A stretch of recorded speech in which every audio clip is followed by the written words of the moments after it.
Somewhere, somebody is listening to the Old Tube Radio Network. You may not find us on your TV. We're being brought to you by OTR. Brought to you by 27.05 megahertz. Brought to you by Hey, now we got some audio.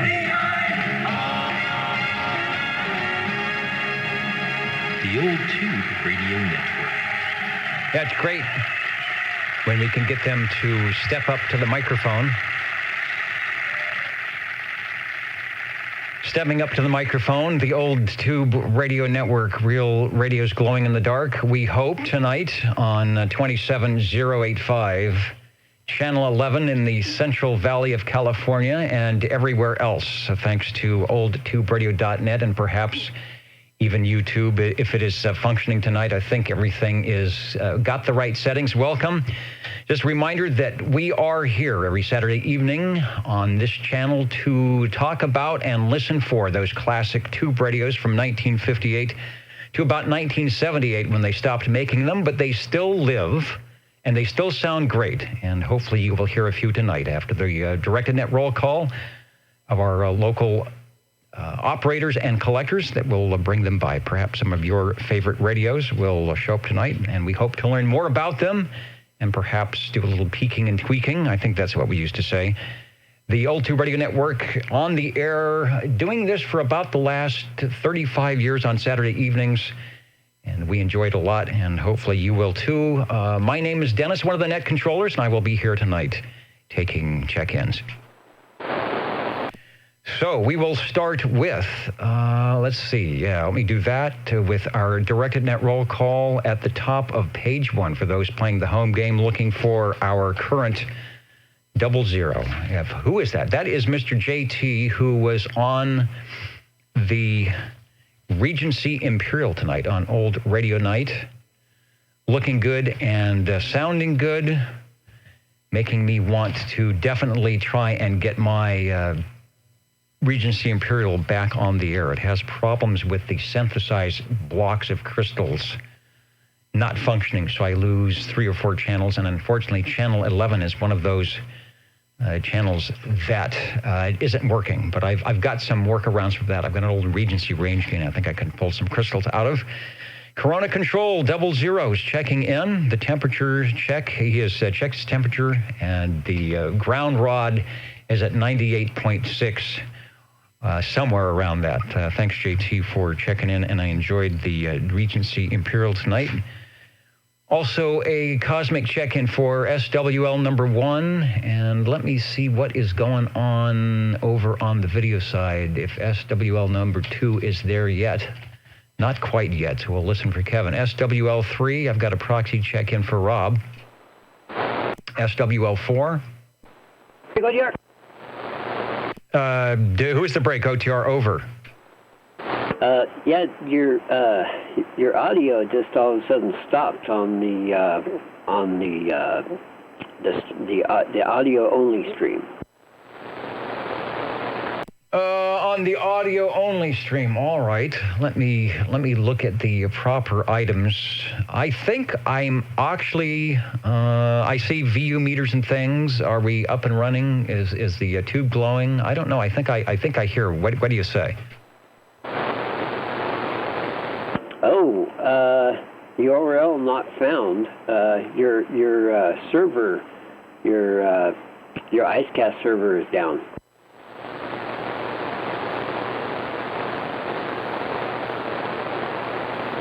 Okay, no, I hear myself. I hear you saying that the IceCast server is down on my replay, so I think we are good. Oh, wait. Okay. Yeah, okay.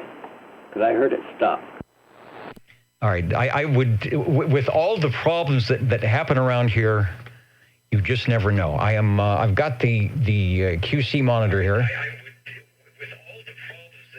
There it is. I've got the QC monitor, and I hear my replay, so I'm going to assume that we are back and okay on the internet stream, the video stream, and most importantly, 27085, which is where we began on Channel 11 ever so long ago.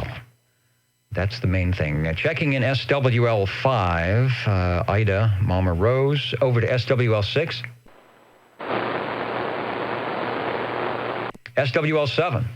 SWL7 here, and yeah, I just turned on the oldtuberadio.net, and you are working fine. I think that's something. Usually that's not the case, but I'm keeping my fingers crossed. You sound great, and we've got you checked in. Over. Oh, thank you, sir. Then we head over to SWL13, Mike, who sometimes checks in on the Facebook page, sometimes checks in at oldtuberadio.net, which is a good place to check in if you are around, and I will keep an eye out for that. SWL14. SWL15.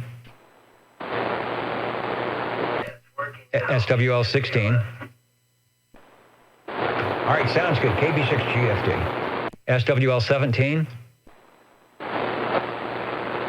Shortwave listener 18. I'll get Mr. KDA checked in from Facebook. SWL19. SWL20. Number 20 here. Please check in myself. 2954 and oh, nobody else. Well, I'm sure you'll think of somebody. There's plenty of room on the list. And if I haven't said it before, you certainly don't need to be on any list or have any numbers to check in over the air or to actually stop by one of the chat items and say hello or leave us some information or say you like or don't like a radio. This is not a club. There's no secret handshake. There are no dues. The Old Tube Radio Network. Here, 35 years listening for any and all radios. You can be a first-time caller, first-time listener, and all that good stuff. You know what they say. So we welcome anyone to participate. Here's a guy that needs no introduction. Checked in as 00 and back as 21 with the 2 for 1 from the Wasama Swamp. Mr. JT. Then we go over to SWL 22, and that is Mark out of East Texas. You know, I didn't even look at where our listeners are beaconing in from tonight. From Southern California to Central California. Hello, Kerman.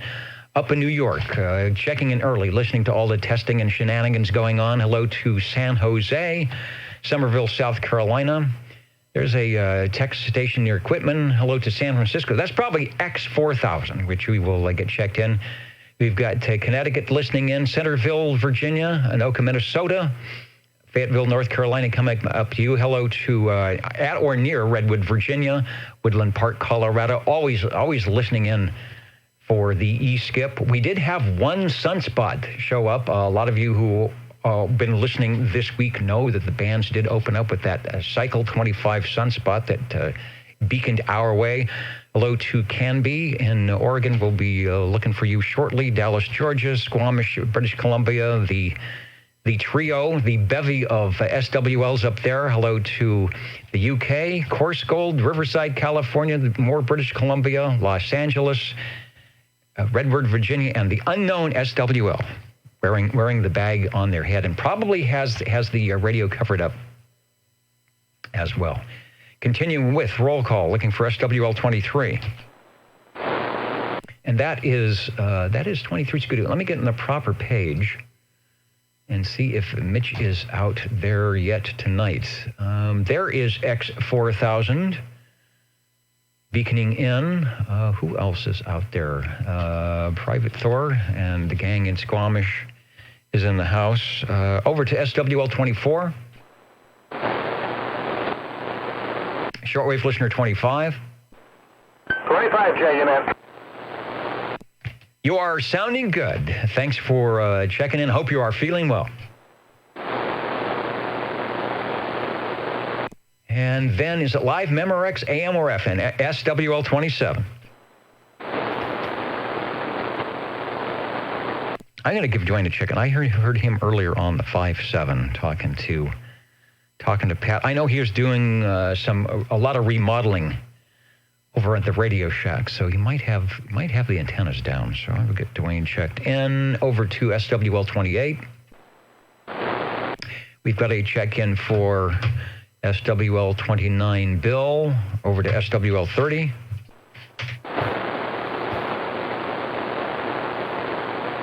I've got too many papers on the desk, and the mouse doesn't work very well. It doesn't like to slide around on the paper. SWL 31, Robert and Teresa in Hendersonville, Tennessee. I know last week they were having some weather items. There they are, right in the middle, right in the center. It's easier to be in the center because it's easier to get the popcorn when they come by. You don't have to run out too far. Hope the weather is behaving this week. We are probably going to be we have some rain showing up. And it's been nice, so we hopefully are sending some nice things out your way. What is the weather like in Hendersonville? Let's see what it says here. Partly cloudy, 62. That's just about what it is here. Partly cloudy and 62 with rain expected. Over to SWL 32. Shortwave listener 33, myself, Boso Control, the Jingle Singers, Mr. Announcer, and everyone else that packs their selves into the green room. Over to SWL 34.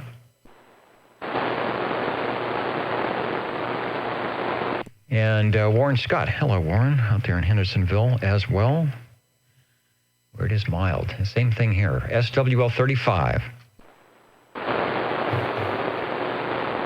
Let me see if we have a hello radio from Mr. Bill. Guess I could refresh the comments. That would help things out a little bit. Oh, all sorts of things happening there. SWL 36. SWL 37. SWL 38. SWL 39. Hey, 39 is checking in from behind the haystack and around the corner. You are sounding good, Dr. Dan. Over. Okay, thank you. Let me turn my ventilator down so I can hear you better. Yeah, put it on low. Right now, it's not interfering, and you sound good. You're well modulated.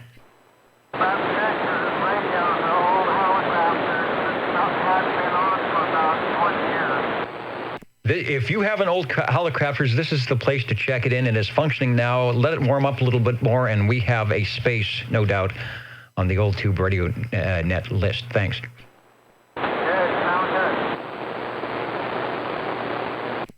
Over to where I hope everything is working, SWL 40. Yes, it is now working. For some reason it stopped. Not sure why. This often is the not sure why frequency. But I think I'm beaconing AM, FM, digital, and otherwise. You are sounding good, and thanks for checking in. Hope everybody is safe in Chinatown tonight. Yes, we are safe and sane. Many items which to be thankful for. SWL 41, Road Dog 507 is waving a hand from the video over at YouTube. There has been a couple of people of renown, of note, asking me if there was a way to put this on Facebook on some type of a live stream. I will check that out. I've sort of been avoiding that, one, because I don't know how to do it. Two, I kind of didn't want to clog up Facebook with stuff. Although apparently if I do it right, then it's available to be shared or something. So I will look into that. Somebody said it's actually kind of easier to do if somebody wants to check the video out than to go to YouTube. So we will see. I will see if I can add yet another card on the teetering stack that is here and make sure that it doesn't fall over and crash. Speaking of falling over and crashing, the Bob and Steve Show from Ohio could not get flight clearance for their private jet, which is understandable in these times, so they have been in the green room all week. That sort of explains things, and I went in there earlier to sort of tidy things up. The Jingle Singers felt bad, so they gave you a credit card number.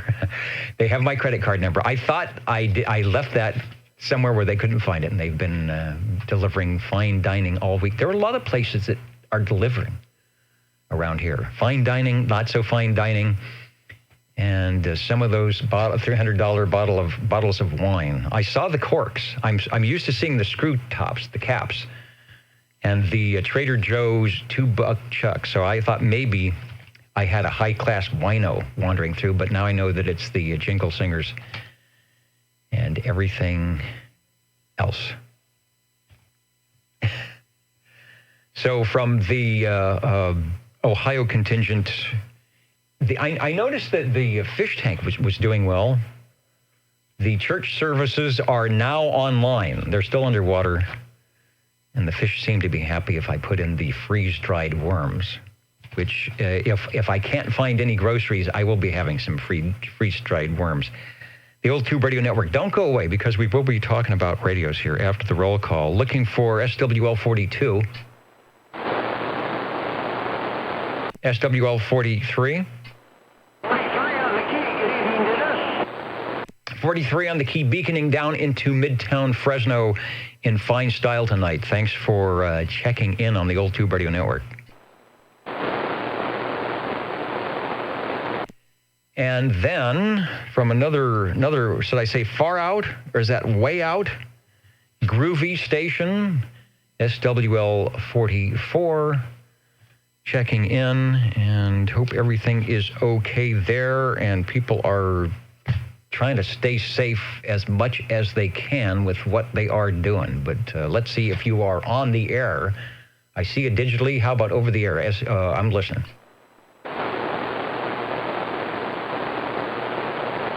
Okay, if you're there, I did not hear you, but I do have you checked in. Let's try Paul, SWL 45.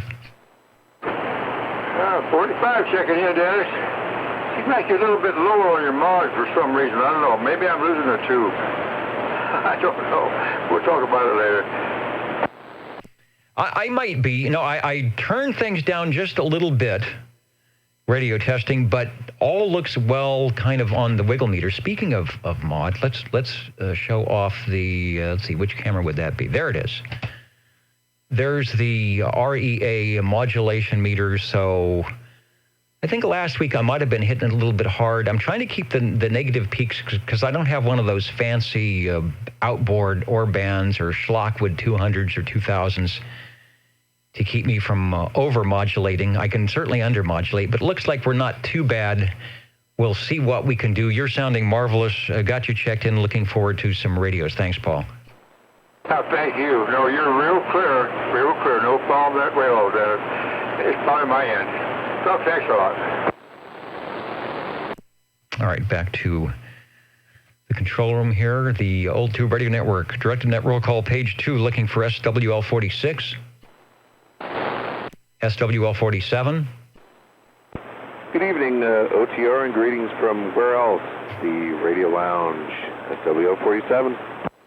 All right, I guess the city or the state made it official that they don't want people coming back, right?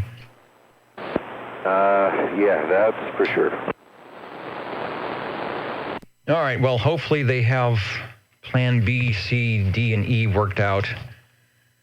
And I know you probably have plenty to do regardless, and even more maybe, so hang in there. Oh, yeah, thanks. We are looking for SWL 48.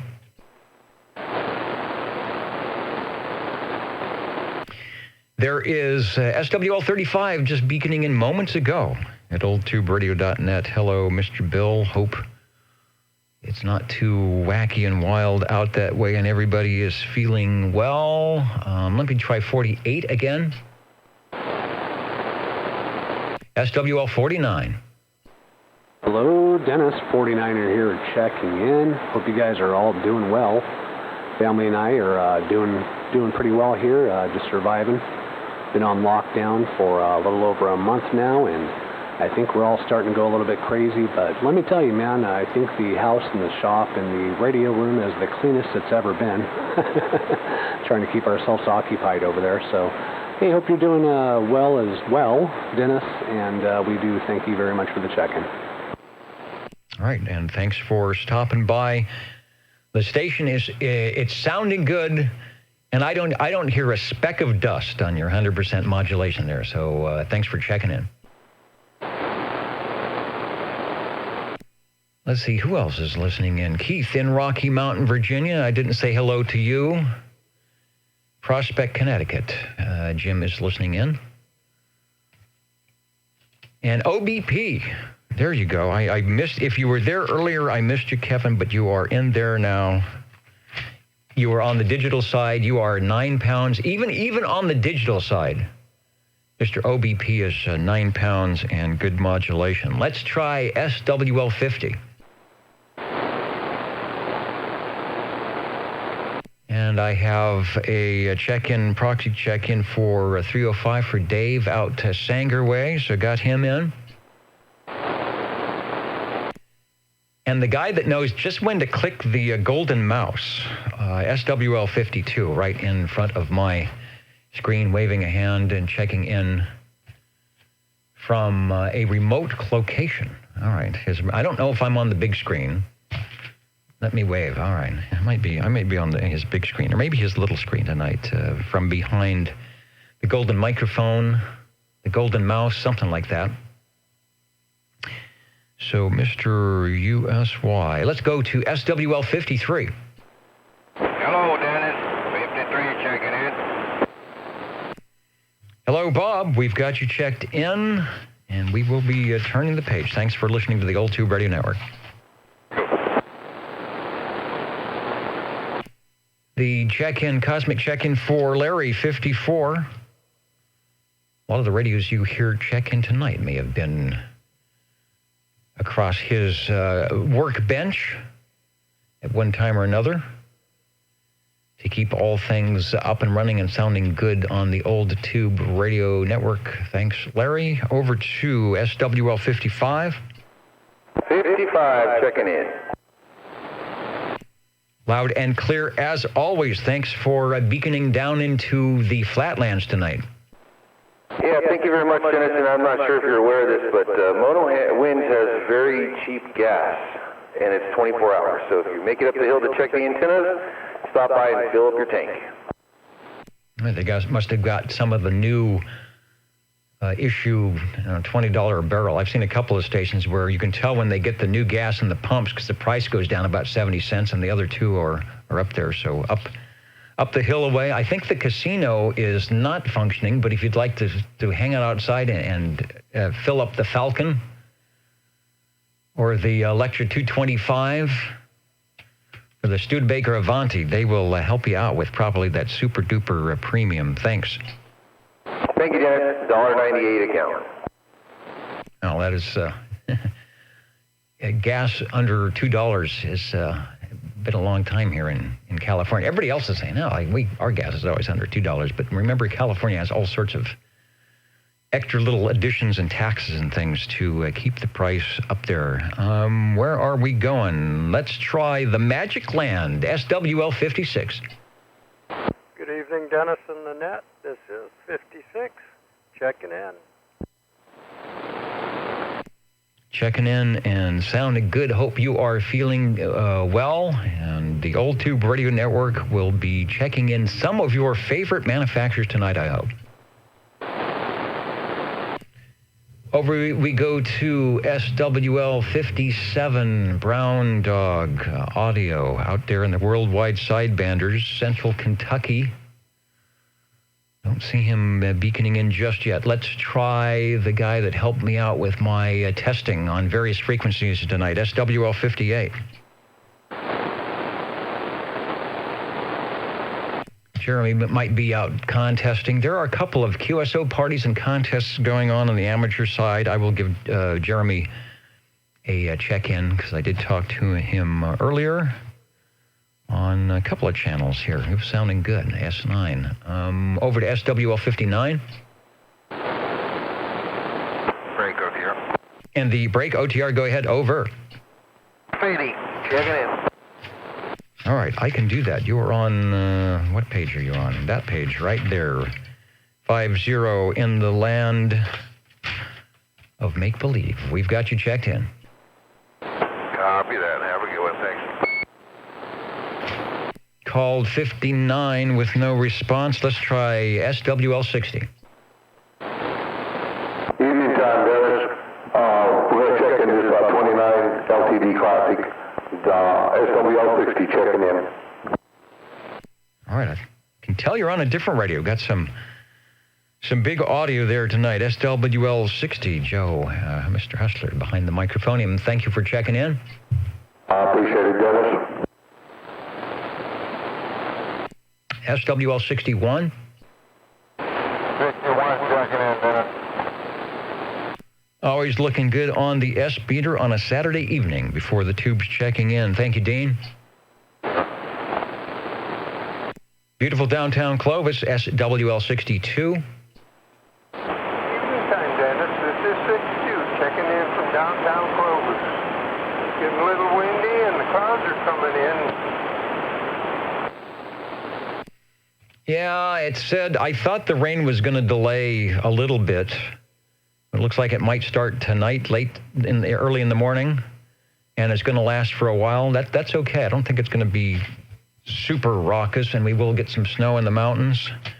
There was supposed to be something happening right about now. I want to say one of the flyovers for the satellites or space station or something, but it's starting to cloud up. So if anybody knows those things or has the tracker, right about now, something was supposed to be happening in this latitude, longitude, but maybe, like the song says, clouds in your coffee. Thank you, Lucky Lindy. Thank you, Rex, for checking in. Hey, Dennis. See you next week. SWL63, Bubba. All our stations out in New York. They were in there early tonight listening to all the happenings as we pre-test everything. That's the best time to listen in because everything works. About an hour before the net, everything always works. And then when things get started, nothing works. That's how it goes. Let's try SWL64.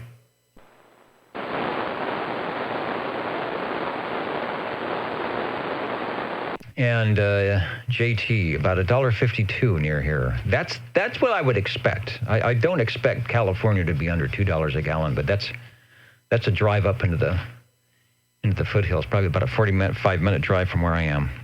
But hey, if you don't want to go to the casino and get some gas, or you just happen to be up in the hills, that's not a bad way to go. Let's try SWL65.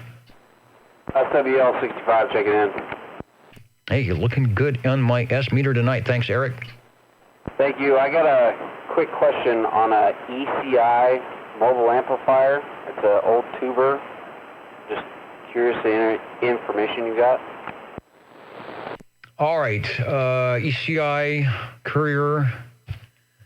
I know they had one that they made for that matched the M1. So if you have a generic question, go ahead and put it out, or if you are interested or wanting to know tube style or something, just kind of state that, and then who's ever listening at some point tonight might come back with some information. Also, of course, we have people listening in on the YouTube side and also on the digital side, so they may have some info as well on the ECI. If you have a model number, that might help even as well. Just curious on any tips or tricks that they, to make them last in a mobile, in a car, or the power they put out. I don't know anything about them. I came across one, and I got to clean it up before I transmit on it, but it looks to be all there, so excited about it. That was all. Okay, well, if it's tubes, then it's probably not the kind where you have to worry too much about the incoming, your input RF. Now, a lot of the solid state amps, if you run more than 4 or 5 watts into them and they're not rated for the high input power, it could do some bad things. But the tube amps are a little bit more forgiving. What's the other item? If it's got the 8950 tubes, which I don't know, those are really hard to find and really expensive. So hopefully it's not one that has the 8950s, and we will be listening out more for the ECI mobile amplifier. The one I always see pictures of has I think it's a 1 or the 2 meters in the front. Does it have meters in the front of it? It's got 1 meter, and it says tuning, and then it's got 2 dials. It says final loading and plate tuning.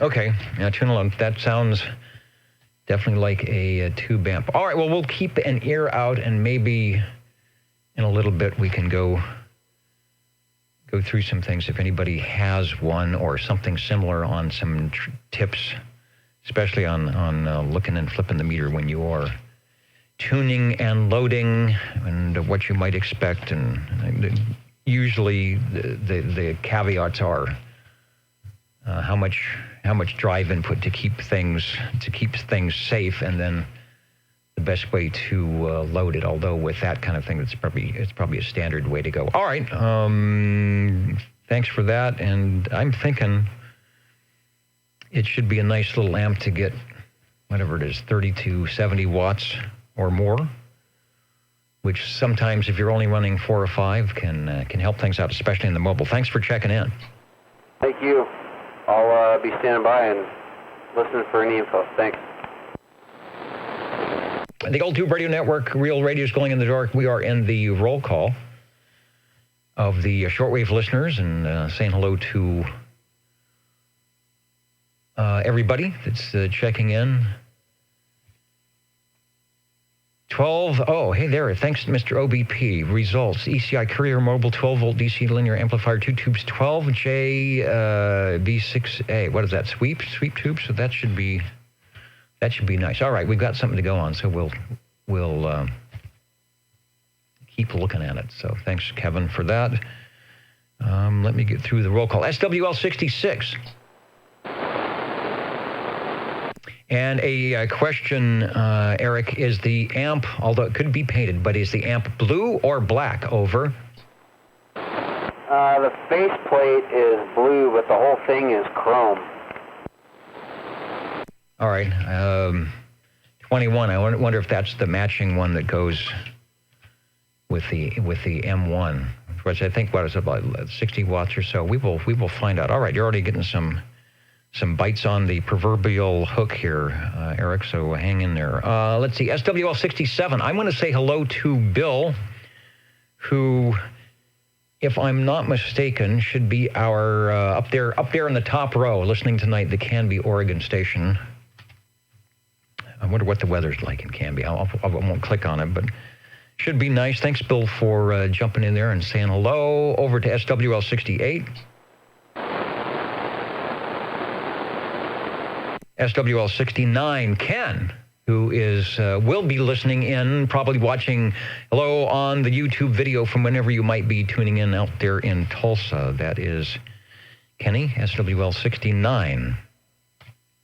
So if anybody wants to say hello to Ken during the course of our operations here tonight, to key up and do so, because I know he appreciates it. Thanks, Ken, for listening in. Hello, Ken. It's me, Hustler. Mr. Hustler waving a hand. Yeah, occasionally I'll see Tulsa check in and wave a hand on our comments on the YouTube page. Let's try the Morgan Canyon Magician, SWL 70.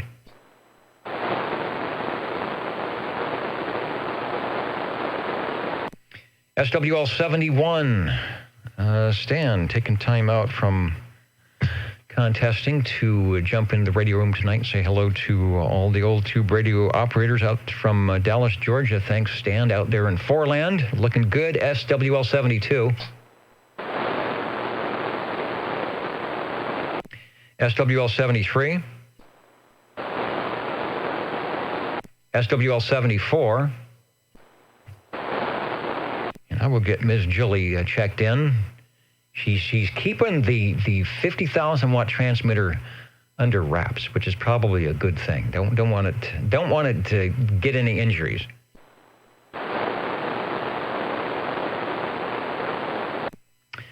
And 21 says the mobile amp is a chrome front, on-off switch, and red light on the front. So it's possible if it's the base amp, although you would have some type of a plug in the back that would either have, of course, a typical 2-prong or 3-prong plug to go in your 120 volt AC, or maybe the DC cord, which I'm assuming would be 2 wires and maybe a fused item. But the mobile, hey, there's Jimmy. The mobile courier amplifier is the ML100 and the bass is the BL100. So maybe that will help. Look for the ML, think mobile M, and BL, think bass B100 for the amp there. Over. Over to SWL 75. Shortwave listener 77. Richard, up in Everett, Washington. I did not see Everett, Washington in just yet. I will refresh the page. And there is SWL 44 saying, a digital hello, Kenny, from Mr. 360. Let's try SWL 79. SWL 80.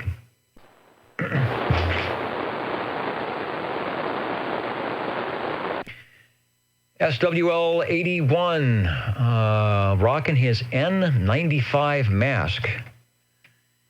He's put the DX, he flipped the DX switch on the N95. I hear you loud and clear, Mr. Unicorn, tonight. And we've got you checked in. Hope you are staying sheltered and making sure anybody that walks through that front door has taken their temperature and is A-OK to pass by. Let's try SWL 82.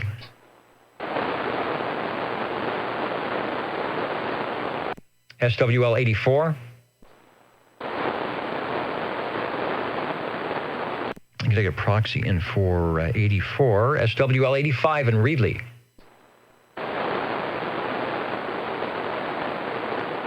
Got reports that Reedley was having some noise tonight, so that could be part of it. Also checking in the trio, 86, 87, and 88, the Tandy Girl, Mountain Maid, and the Snowy Owl in no particular order. SWL 89,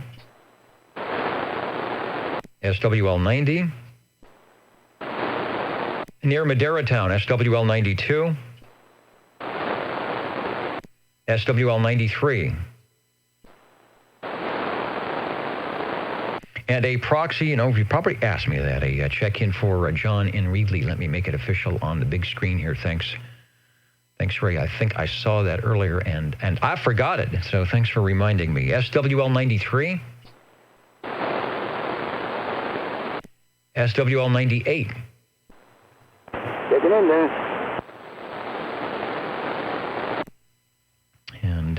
Fresno Dave checking in. Thanks for that. Got you checked in, Dave. Over to SWL 103. Got a proxy for Jeff from Facebook. SWL 109.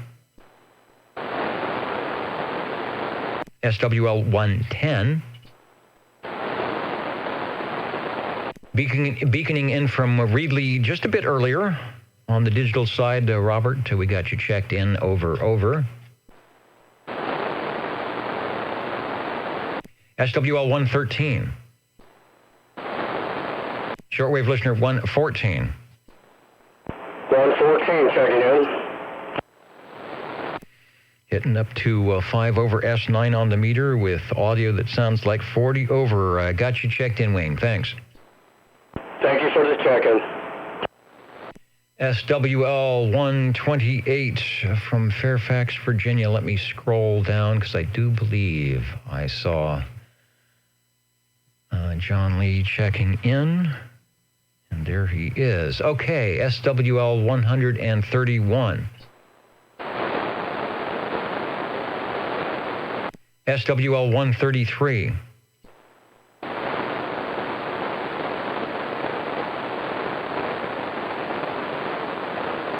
Nothing heard. I didn't hear him on last week. I heard him talking on the amateur side. I don't know if it's contesting or not, but I know he's got a pretty decent setup out there. Let's try on AM or FM, SWL 135.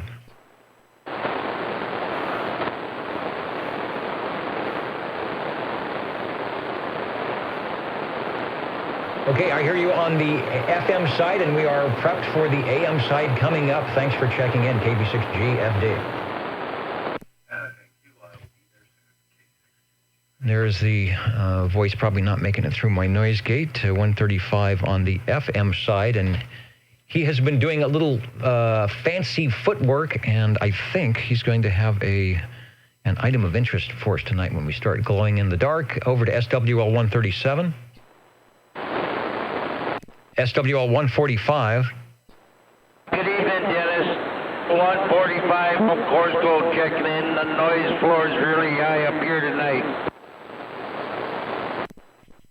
Yeah, I think we got a storm coming in. You are sounding good, nice audio. Everything is working as it should. So we've got you checked in with no problem. Over. All right, thank you, Dennis. Yeah, that was the ISS was 835 tonight.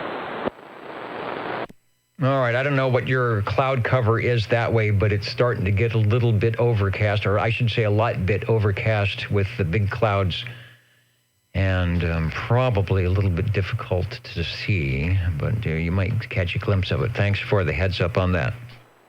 Be safe out there, everybody. 145 clear. All right, beaconing radios happening in just a moment after the roll call here in a couple of minutes. Hello to the mighty KUH. Brian is listening in from the radio, his Radio Shack tonight. He's probably nestled in between the vintage side and the contemporary new age side, and trying to pick a favorite radio and amp combination. It's like trying to find a suit and tie. I don't have to worry about the suit and tie thing. This is all I got. But Brian's got a lot of radios and amps from which to choose. So it's you have to be careful how you mix and match. Let's go over to Kakalaki 147.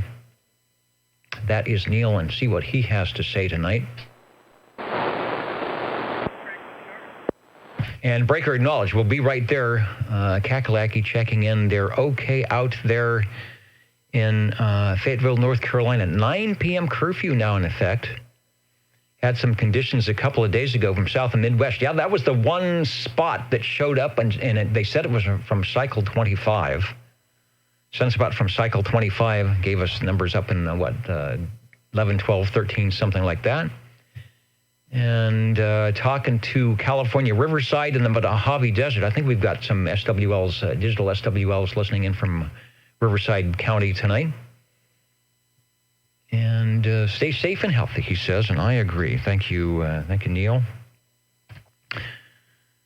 I would imagine any musical gigs you have, at least involving audiences, have been canceled, but probably stepping out to the front porch to do a little bit of the Dr. Jazz thing. Sounds good to me. Thanks for checking in. Let's go up to Course Gold, SWL 195. And 195 checking in. Stay safe up there. You're sounding good here on the Old Tube Radio Network tonight.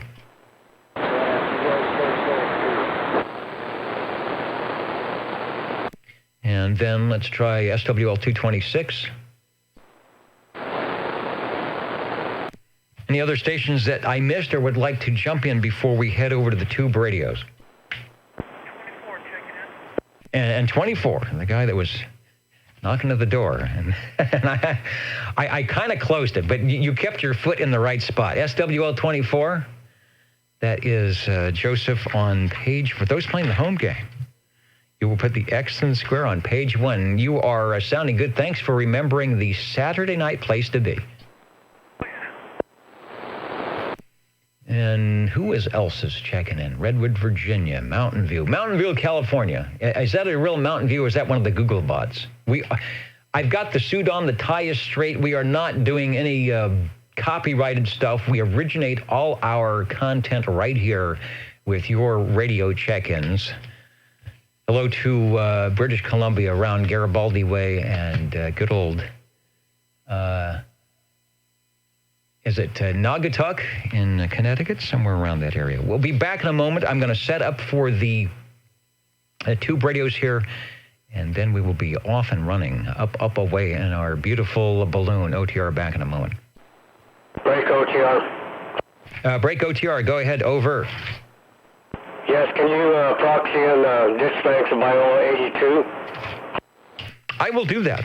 I talked to Jeremy earlier on the test page, and we will get Ron and the Ditch Bank group checked in over there. Thanks. Thank you, Dennis. All right, for those on the audio side, I need to reset the audio tube, and I will be doing that in just a moment.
Checking the audio stream 1, 2.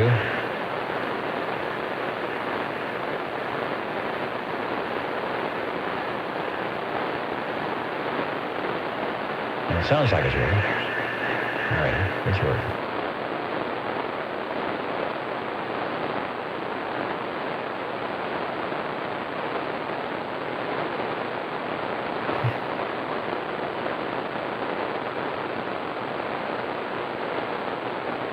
And let's see if we are ready for some tube radios on the old Tube Radio Network. You may not find us on your TV, because in case you did not know, we're being brought to you by OTR. Brought to you by 27.085 megahertz. Brought to you by RADI.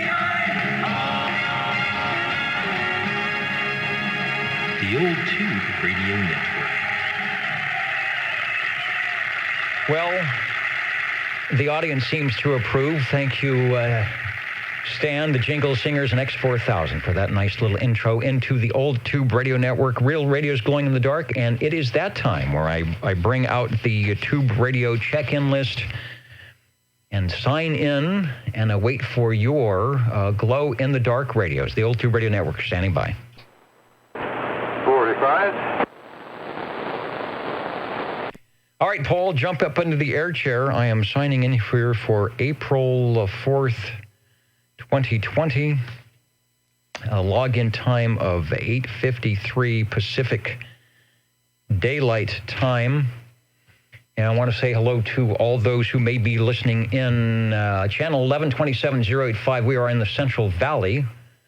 Also, oldtuberadio.net. And those of you who may be checking us out from the various Facebook sites, and yeah, I will look into, Jimmy gave me some good information and a heads up that it might be a thing to do, and I know Rich has asked me to check out doing a Facebook live feed as well to be beaconed out. So any you out there from the antique CB radios pre-1977, CB Radio Lounge, the CB Radio Connection, high fidelity CB radio, 11-meter CB junkies. These are all great Facebook sites, by the way, for information and groups. Some of them have a lot of people listening in. So there's always good information and people who have been there and done that, which is kind of nice when you're asking questions. Hello to the groups from Vintage CB Radio, the fans of Demco and related equipment, Vintage Tube CB Radio, the Worldwide Sidebanders, and Rich Anderson and the group at CB Radio News and others, perhaps. Okay, Paul, you are saddled up and strapped in and at the microphonium. Give us a transmission and tell us what's in front of you. Over. Okay. Well, I'll read this out. It's quite long. This is the way you can get it off your web. If not, it might be a little difficult. This is Marina Communications, Buddy TX-11B and RC-11B received.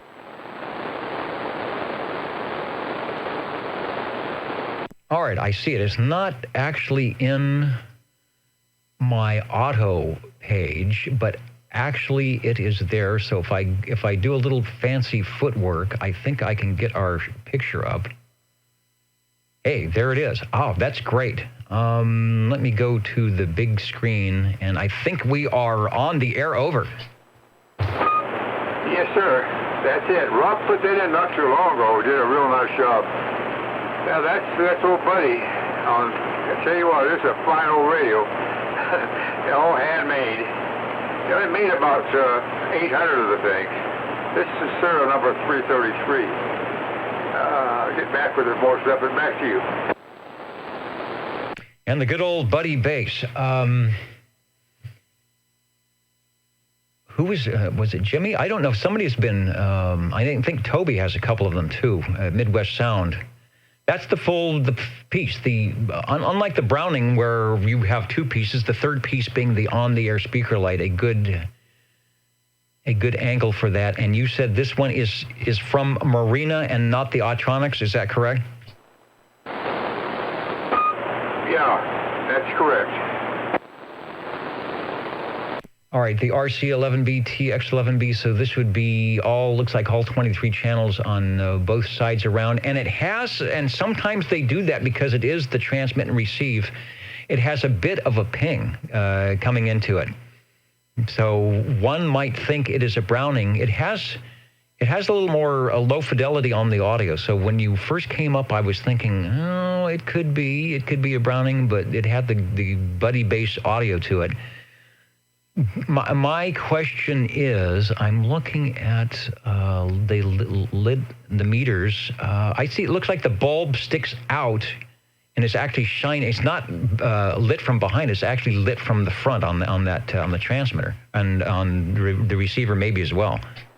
Yeah, that's they had it on, the factory had on thing, and I don't know what the problem was. They changed hands. Well, they didn't change hands too much.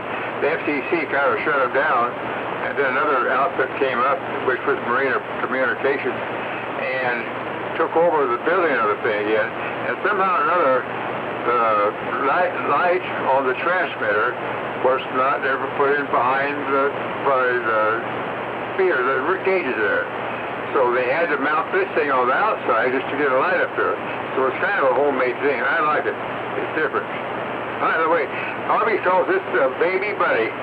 This thing's never been converted to 10 meters at all. It's running factory stock watts. I'm not going to say what those watts are, but this thing can put out some watts, I'll tell you.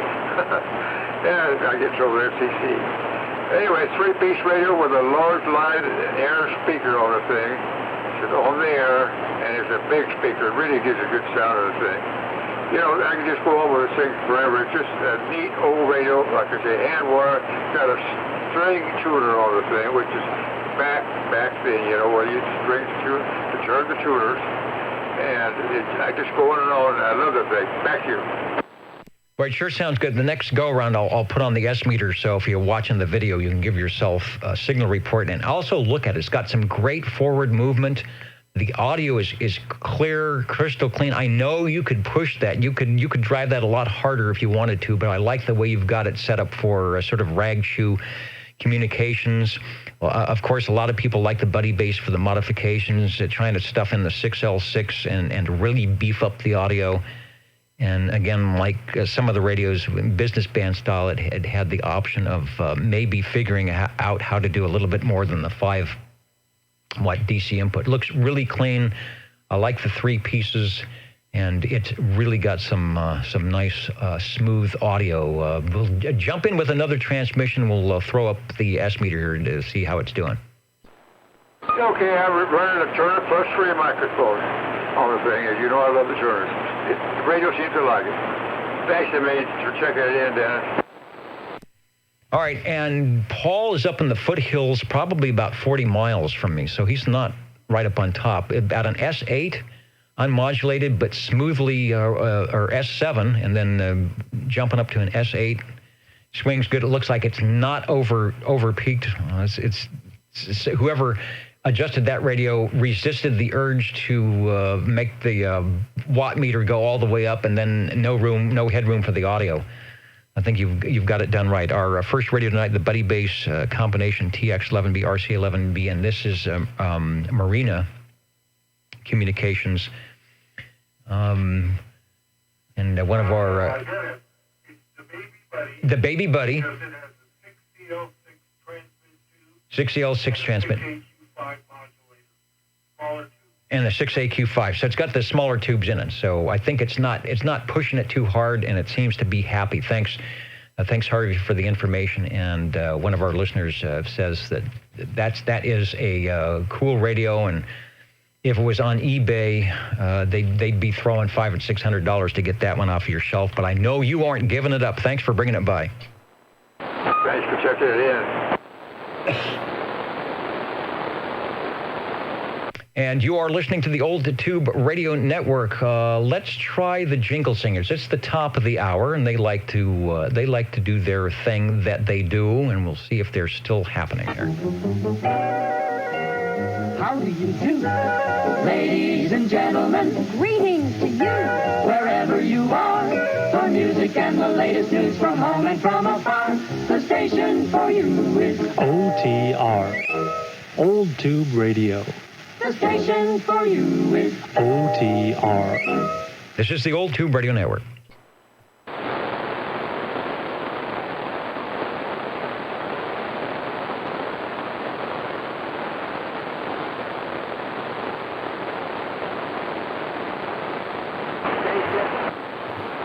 Station, go ahead, over.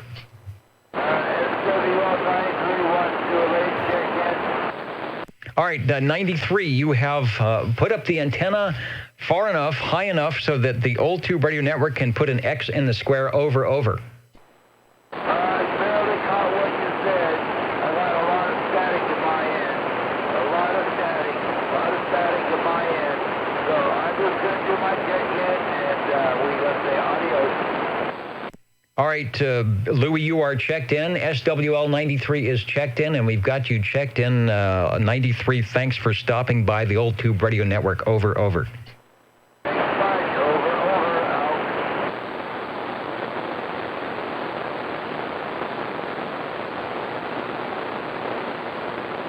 And the mighty Juliet Whiskey checking in tonight from Iowa, KJG.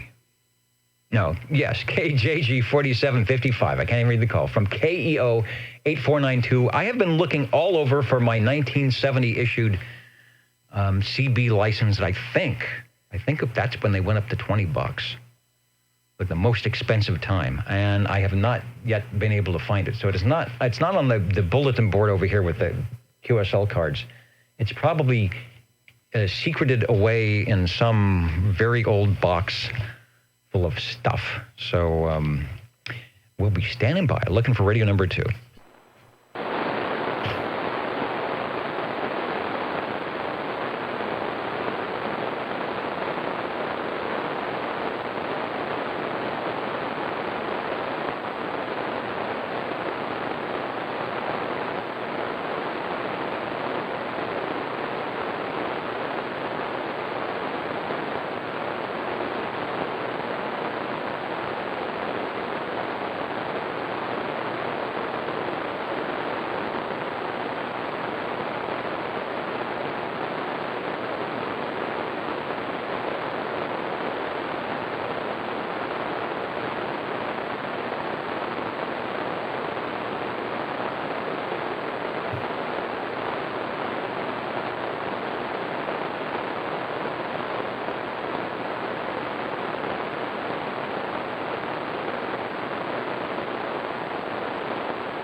Let's see, there is a picture of, if you're looking at oldtuberadio.net, let me see if I can get it, a Raytel picked up this week by Jonathan Wixon. Let me pan down with the original microphone, that original microphonium hardwired into the case. It's been a while since we got any Raytel's TWR type series checking in. But that one looks like a player. Wish we could hear you, Jonathan, but it looks like you're going to have fun with that. The OTR standing by.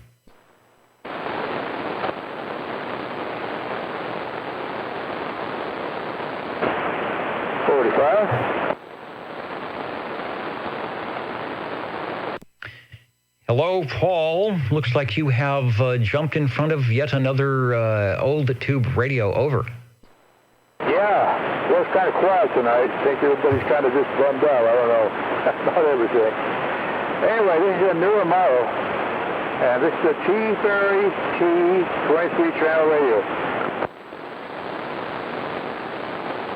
The T-Berry. I remember that just as I was kind of getting out of my first hop in CB radio back in 73, 74, before when people were using the extra frequencies, but they weren't basically FCC approved.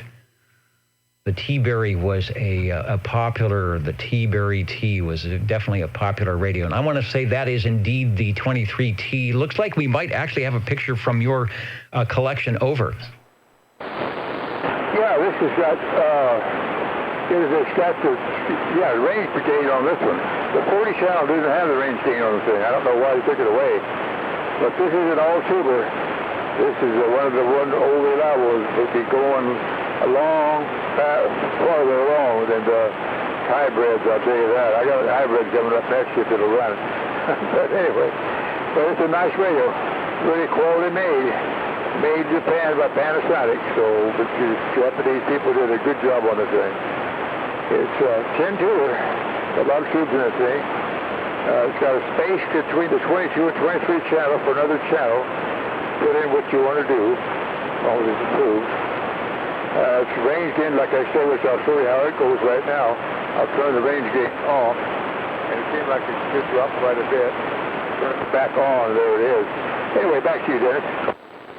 Range gain on is a good thing. I see that it has a modulation light, so it probably stopped winking at you like it is now when the range gain was turned off. 10 tubes in that, and that is indeed, like you said, the Panasonic, I think, chassis that was used for the Robin T123B and others. That S meter reminds me that the red and the green and white, I had the original Navajo, the first solid state. It was a TRC 23, I think. It didn't have the Delta tune in it. And it also had the space between 22 and 23 when they were synthesizing the crystals, and you could get 22A. If you went in and cut, don't cut that green wire. You took the ground off the thing, and there it would go. Let's see, final 6BQ5, driver 6BA6, and let's see, any 12-volt tubes, 12AX7, and the mic mixer, 6GH6. All right, your classic Panasonic chassis there. Audio is good. It's not quite, it doesn't have quite the punch of the Buddy bass, but I think your signal is about the same. So we'll put up the S meter on the next go around and give it another key down. Over. I don't think you're going to beat the Buddy. I don't think I got a radio that beats the Buddy, to be honest with you. It's what I was running, the close one I got, I think. No, this thing, it's got a lot of good stuff in it. It's you load and plate it, tuning on the thing. So you can do that by hand and load it up. And it's very nice. Tuning meter adjustment, internal speakers, PA jack. It's a real nice looking radio. It's black brushed aluminum front, and you got wrinkle finish on the outside. The microphone I'm using is an Aesthetic TMD-107. Anyway, nice radio. It's not as loud. I know it's not. Never did it that way. Back to you, Dennis. Still making the trip Sounding good for Radio 2, logging it in just after the top of the hour here at 9:02 from T-Berry. The 23-channel version, of course, when 1976 rolled around and the FCC banged the gavel and said, okay, crystal control, but here's your 40 channels. Then they had the 40-channel model. So I'm not sure how many of these are still around, but a good talker and works quite nice. And Jimmy says the 40-channel version of that Model T can be modded for loud audio. I think we had the mod there. There's some, like a diode or something to go exit stage left around the modulation clippers and things like that. Give us another transmission before you go. Thanks for bringing it by.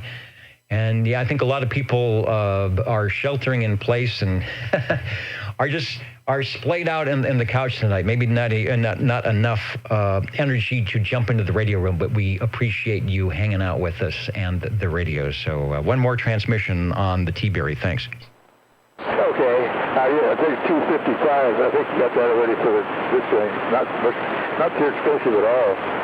Anyway, I want to thank you again for that Demco. Well, I heard it on the archives, and Joey, my days, I retuned it and after I did some work on it, and I just went back to the old tuning mark on thing and over-modulated like crazy. So that's what the score was.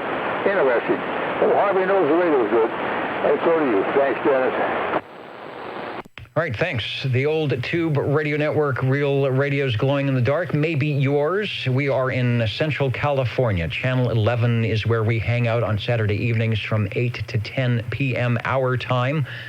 I know a lot of you, and I hope a lot of you are doing a similar thing, if it's just a get on the air night, or maybe something like JT does, where you do a video or an audio gate of the radio and everybody coming in. This is the way it might have been when these radios were brand new. Although there was probably a lot more people on frequency, on channel, but everybody was having a good time. It was the social media. After Jackie Gleason or the Ed Sullivan Show or Red Skelton was off the air, you jumped into the radio side of the living room and chatted with your friends, as we do. The Old Tube Radio Network standing by. Break OTR. The Break OTR, go ahead, please. Yeah, hi there, SWL 135 here, mobile. This could be our first mobile check-in. We do get them. Our first mobile old tube radio check-in, and from none other than the Green Arrow 135, whose handiwork and photography we often see and maybe don't appreciate enough when we are doing the radios. It really made putting a video portion to the old tube radio network something that we ended up doing, because we had some great pictures. But anyway, I digress. Radio number 3, let's head over to you and find out what is happening in the world of mobile tube radio. Over. Well, in this episode, the Green Arrow Mobile Radio is from Demco. It's the Demco Travelier in the Traveliering mode. I think it's the way it was intended to be. Let's see, it's got 23 channels, separate transmit and receive. And I'm not sure where these things come from. Do you happen to know where Demco was made? Well, sir, and another Demco. I'm looking. 1963 to 1965. I was thinking if we had an ad or something. All I have is pictures. Usually when we have a nice ad, there is something down the bottom with a zip code and an address that no longer will house the Demco. That is a pretty radio. So I'm not, we'll find out. Somebody might chime in. In Indiana, thank you, Jimmy. He's like Ed McMahon. He's better than Ed McMahon. Somewhere in Indiana. So from Indiana to Fresno, California. Now, we're seeing, let me explain what we're seeing, and then we'll go back to you, Cliff. We are looking at the base configuration. So we've got the Travelier itself with the meter in the center, the 2 dials, and the microphonium, the kind of white cream-colored microphonium, which is plugged into a Demco modulator and it appears there is a power supply. So we'll go back over to you to find out what pieces actually made it into the mobile. Over.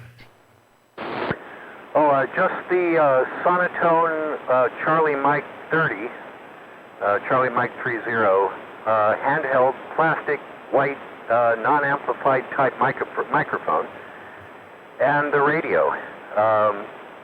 The modulator, I don't know how to make it work on 12 volts. That's all. In my picture of my radio, there's also a power supply. That is also not in here. It's just hooked straight up to the battery.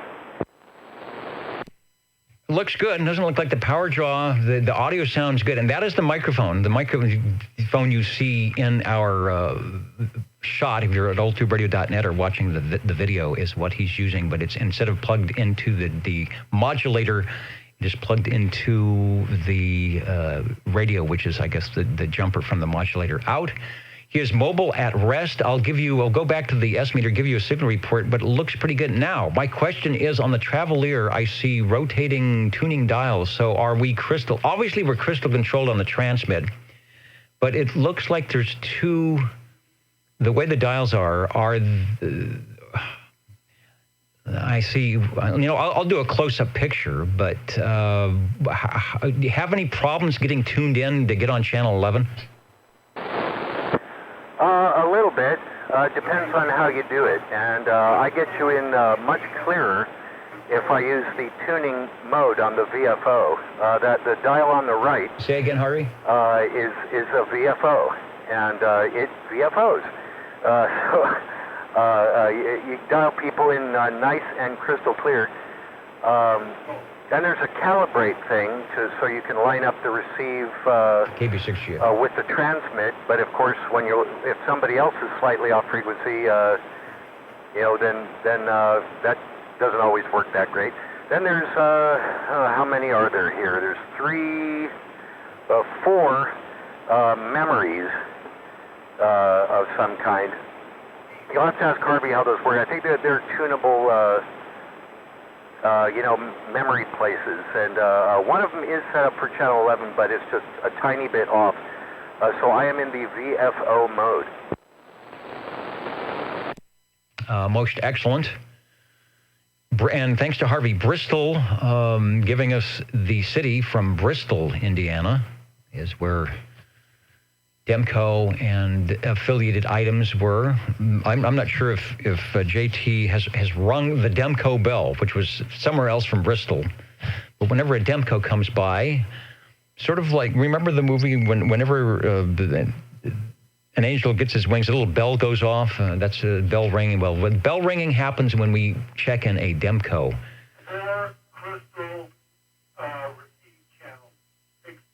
6 crystal receive channels, and then the VFO as well. Because you had to be crystal controlled, or else the FCC would not like you all that much. Yeah, on crystal receive. Now, do you have? I see the 2 red lights. So and the meter. So does one of those or all of them, when you're modulating something, tell you that you actually have audio going through? Yes, the light, the red light in the upper left-hand corner is the modulation light, and it goes blap, blap, blap, blap, blap, as I'm talking. The upper right is an amber-colored light, and that's just a power-on indicator. All right, you know you have power, and you've got modulation. I know sometimes the meter will wiggle, too. It's working good. You know what I'll do? The next transmission, we'll get to the, I'll get up to the receiver and we'll check your VFO, your crystal frequency, see if how close you are to 27085. So we'll do the sideband here. So go ahead. I don't know if you need modulation to center it, but there it is. There's the carrier and my modulation. How is it going? It's going well. 27.084.6, so about 400 cycles low. I think the FCC said you could go 700. and it's doing quite nice. Mobile at rest. He's staying safe here. So we've got the S meter up. So if you watch the video back, you can give yourself a signal report. The crystal is right on, and the microphone is not doing bad. There's absolutely no low frequency response. So my guess is that's some type of dynamic. It might even be a crystal microphone, but it sounds good for what it is over. Yeah, I think the Sonotone here is a crystal. If I recall, and it's been a long time since I've checked this in, but yeah, I seem to remember it being kind of nasally, or at least, yeah, not, like you say, not having any lows. But it's, as Mr. Heil would say, it's communications quality. It's moving the meter, and good things are happening. Well, yeah, as long as you can understand me and I can check it in, whether in the mobile or base configuration, I'm happy. One of these days, I will go ahead and check it in the base configuration once I get that sorted out. But I thought it might start raining tonight, so I thought I'd do it, inside the car where I'm safe from the rain. But I can see the stars and the moon and everything. It's not even clouding up much. Oh, all right. Well, it's actually cleared up. Maybe someone did see the IHS passing over. And SWL 128, John Lee Foster says he lived just a few miles west of Bristol. He said there was a lot of Demco radios on the air in northern Indiana. So our Indiana stations or our viewers from Indiana, this is dedicated to you. The Demco here from Central California in the mobile. Yes, these radios did work mobile. The Travelier was their mobile radio, but as you can see from the photo, it had a way to be configured for base with the power supply and the Demco modulator. I wonder, I bet that little microphonium sounds just awesome on the modulator. Thanks for your extra efforts tonight. It's good to hear you on, and you made a big splash with what I think is our first mobile radio check-in for 2020. Oh, well, thanks for letting me check it in. It is an awful lot of chrome, which is one of the things I liked about it. It's a lot of chrome. When I check it in the base configuration, I'll definitely use the modulator. But not this week. Again, thanks for letting me check it in. We'll catch you next time. Okay, an inquiring minds want to know, and if you don't want to give away your secret, I will understand.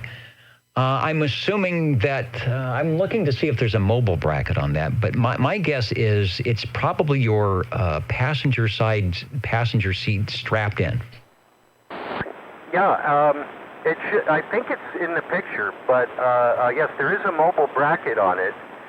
Nice big chrome mobile bracket like everything else. It's got all the chrome. But no, this thing was not going to bolt into this vehicle. So yes, it's sitting in the passenger seat, all that stuff. And I got to tell you, it looks really cool here in the dark. There's a lot of light coming out of this radio. The vent holes in the top and everything, it's illuminating the whole inside of the car, so it's really cool. You gotta love mobile radio. Jimmy says, Maycom Electronics bought what was left after Demco went out of business. They would be proud of hearing in 2020 a radio that was their top of the line for the mobile in 1963, 1964, and 1965. I don't suppose you are sitting in a 1965 Chrysler Imperial, but that's okay. Nope. But I'm not using the old truck anymore either. I used to check these in a period correct truck, but it's kind of seen its last rolling for right now. So we're in a much more modern vehicle, but it's wired up so I can still do this. And we're glad you can. I went to the close-up picture, and indeed there is the mobile bracket sitting behind the microphonium, sounding good. Radio number 3 from the mobile, the Demco Travelier in its mobile radio glory with the supplied microphonium, doing a great job here on the Old Tube Radio Network. Thanks, Cliff, for bringing that by. Oh, and in case anybody cares, yeah, this is the Wilson 1000 magnet mount antenna. All right, and you are, I think it peaks like 5 dB over S9, and I'm going to say Cliff is possibly 3 or 4 miles or more north of me, and so sitting there, beaconing through the flora and fauna and stucco and bricks and the things that are mid-century modern Fresno down here, so doing good. You are listening to the Old Tube Radio Network. Let's head over to the singers, as 56 would say, the singers of jingle, as they tell us about their favorite place on Saturday nights. How do you do? Ladies and gentlemen, greetings to you, wherever you are. Your favorite spot on the dial by far is known to you as OTR, the Old Tube Radio Network. the station for you is OTR. Standing by for radio number 4. 45. And hello, Paul. I bet you enjoyed our last check-in from the mobile. Hopefully you are not hiding out in the Pontiac tonight and are safe and sound in the radio room. Go ahead. Yeah, I couldn't hear him as well as I'd like to hear him. I always like to hear the Demcos. I don't know if mobile is not working right now, but I'd love to hear him out there. Neat radio. Anyway, I want to check in on my other T-Berry. It's a Model T 40 channel. Okay, we will have the bookends here for the T-Berries tonight, the 23 channel and the 40 channel, which should be, I'm going to say, equivalent to the Robin T240D chassis. Again, it was for Panasonic. So let's see what we have for the 40 channel on the photos. And there it is. All right. Yeah, we went to digital channel selector. Over. Yeah. Anyway, they took away that doggone range boost on the thing. I don't know what they did that for. They got a meter with an SRF to switch it back and forth. I guess they had something in mind on the thing. Maybe FCC made to take it out. I don't know. Same looking radio as it. I like talking on the thing. It's got good receive on it.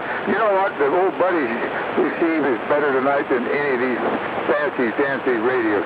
I'll keep the old buddies. It's this neat radio. This, like you say, you know the Robbins 240D. You know the radios real well, Dennis.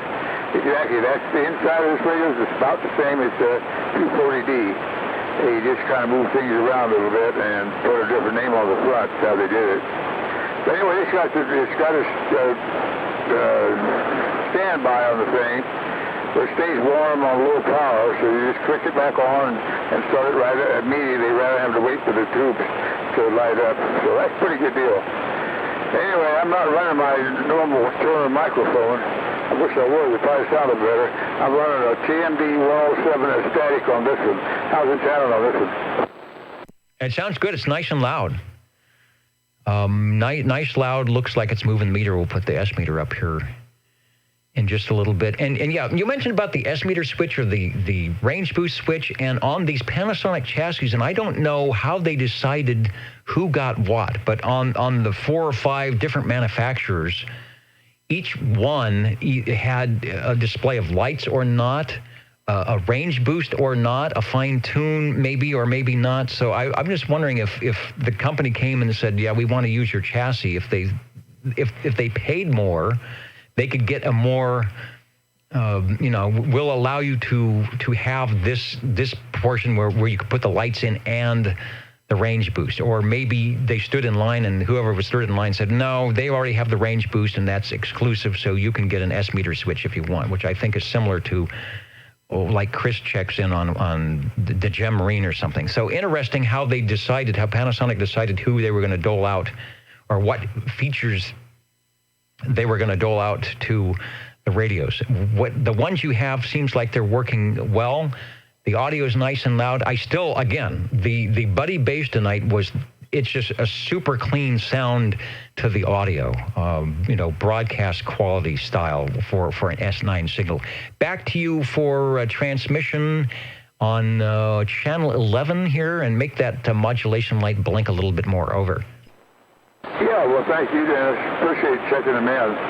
I took the radio's figured to be a little staticky night tonight, and you know what? That old buddy's got good receive on the thing. Dick's got the channel rejections a little bad on it, but doesn't bother me up here. But so I tell you, I've been just been a quiet night. So I got the big radios running, and I don't need them. Next week I'll need them. I'll have the other ones running. Thanks for checking them in, Dennis. Thanks for bringing by radio number 4, the T-Berry Model T40 channel version. And Jimmy mentioning that supposedly there are 100 unbuilt, holy cow, 100 unbuilt Demco modulator kits floating around, possibly in South Michigan.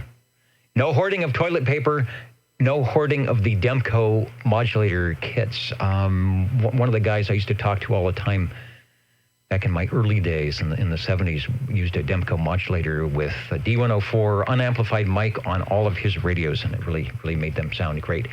9:30, where's the time go? The Jingle Singers, who are sheltering in place, having fun with the $300 bottles of wine, I hope they are, would like to step up to the microphone yet again, and tell us the great things that happen in your family-friendly place. How do you do?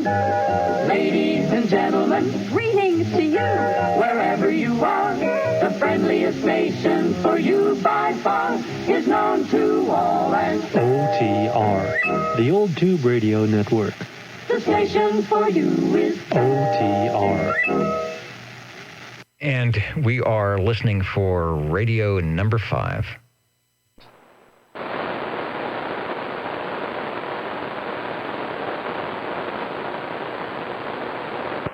Contact.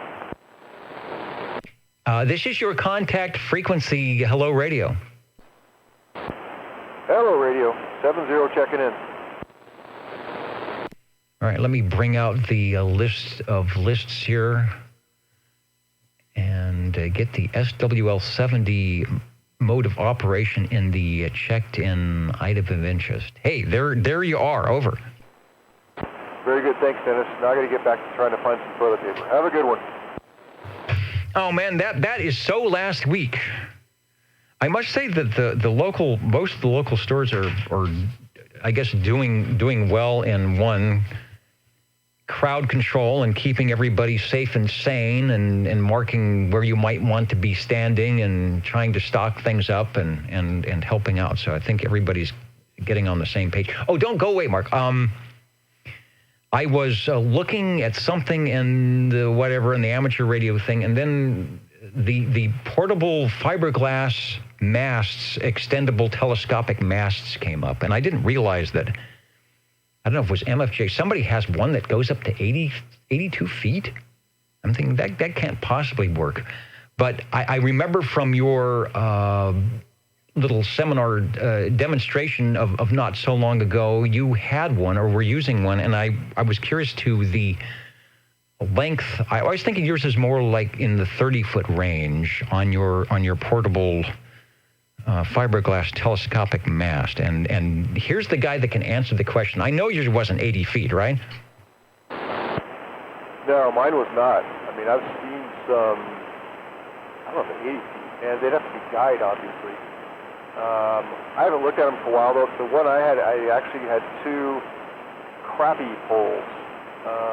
Black Widow, I think, is the brand, and I kind of combined two of them, and I think it was around 28, 29 feet. I haven't put it up for a bit, but I think it was close to 30, but not quite 30, or somewhere right around there. Anyway, and it was super light, for backpacking and stuff, but I know some of these other ones are quite a bit heavier. But yeah, there's been a few of them out there for a while, and I know at least up to a few years ago, the ones that were out there that were portable were pretty whippy. I mean, if you got anything of any kind of weight near the tip of it, you'd have a pretty big arch going there. Over. Yeah. I'll get a foot switch here. Okay, that's right. I remember now that you've refreshed my memory. They were showing some holding up end-to-end wires, so they weren't bending as much as you would think. And yeah, you have to have something base-wise to hold them up. The one that was 70 feet or 80 feet was, I mean, it was $500, and I think it was 4 inches at the bottom. So this thing probably took 2 people to elevate, and you had to be careful with it. But the 30-footers and things like that seemed like they were fairly stout. And someone's saying it would hold up some type of antenna, but I mean, they looked like they're really tiny at the top. So it reminded me of what you were doing. But I remember the crappy poles. That was the other thing you can use if you're doing like a Moxon and you need the cross element beams and things like that. All right, good stuff. Hopefully the weather will get better and things will get better, and you'll be back out in the DX portable mode. I don't know if you have anything scheduled for 2020, but sounds like fun. 2020. Oh, you mean this summer? Yeah. For the year 2020, if you have anything scheduled for your go out and get the Elecraft on the air. Oh yeah, I was actually planning on doing some. Sorry about interrupting the whole net thing here. I was actually planning on doing some winter packing this year, and this whole thing, COVID thing, just kind of threw a wrench in everything with work and just life and everything else. So, but yeah, if the plan, is August or early September probably. Yeah, we'll do probably 8 days, somewhere right in there, provided we're all still alive and this stuff is blown through. All right, we will see. My foot switch is sliding away on the floor. All right, thanks for checking in, and just always interesting to see what people are doing. And we've got mobile radios checking in and people doing portable. That would be the next thing we need to do, is have OTR portable from like a field day location running off battery power. That would be something. That's another thing we're looking for in 2020. Thanks for checking in. Thanks, Dennis. All right, back to crappy poles and TP. They somehow sound like they go together, but that could not be the case. Hello to our beaconing digital SWL from, what is it? Is it Streeter, Illinois? Listening in somewhere around there where it is clear and 38 degrees as they head into the midnight hour. We are looking for radio number, what radio are we looking for? Radio number, I lost my list, 5, over.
Yeah, that was the Metrotech space station. One of our listeners says he has one. That was a really bad picture. He's got probably a really good picture of that. I don't think we've ever had one check in.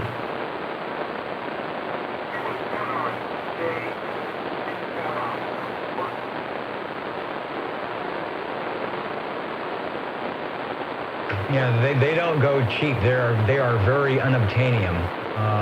That would be something to add to the OTR collection of radios checking it. KB6GFD.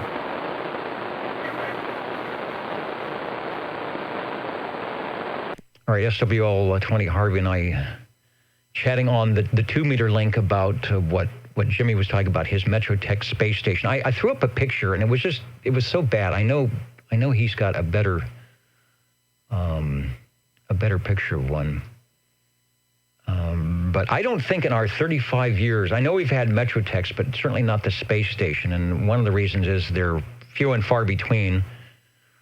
So you just never know. Our tube radio collectors around here often come up with surprising and amazing things. So maybe in the next 35 years, we will have a Metrotech space station checking in, or we will have some conditions in cycle 25, and we will hear the one that Jimmy has.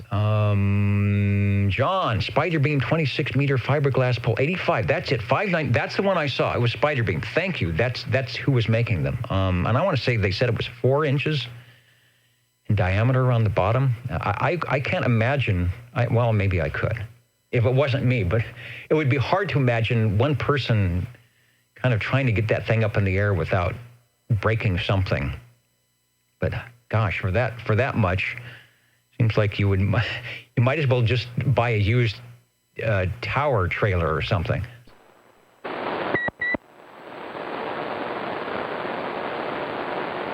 And OTR standing by for radio number 5.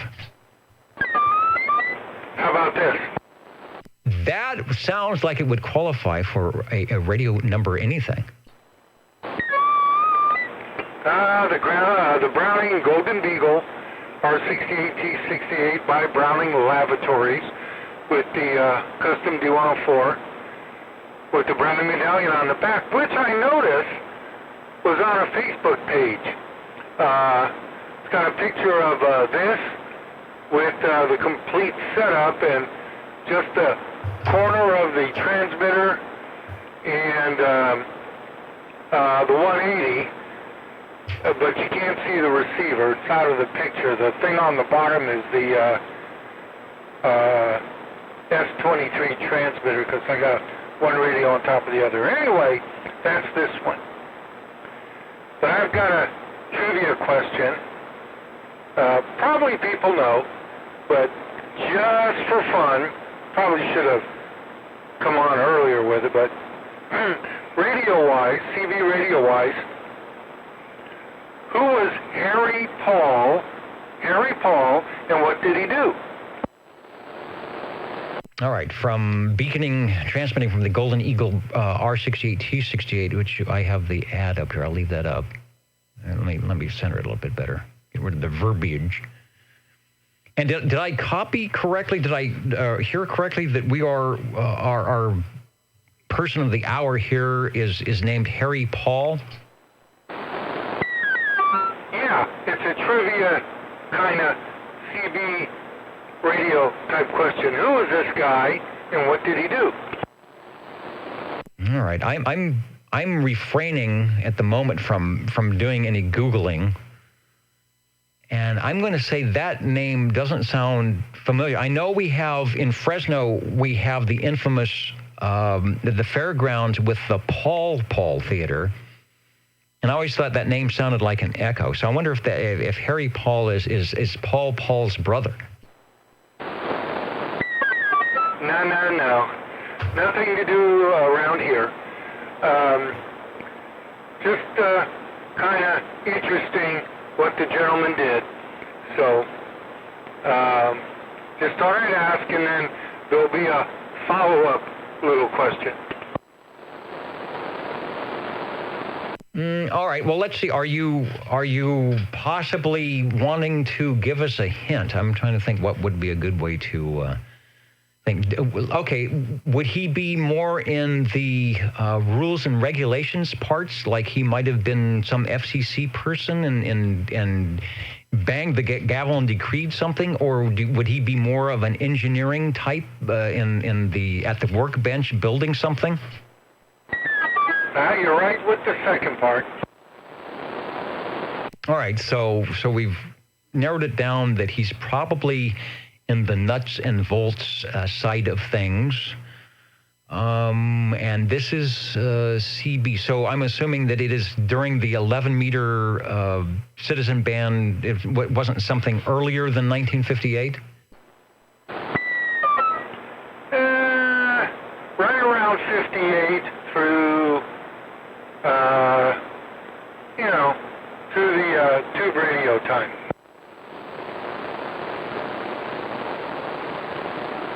And I bet we could, if he was still around, or maybe he is, he would probably be enjoying perhaps listening to all our check-ins here on the Old Tube Radio Network?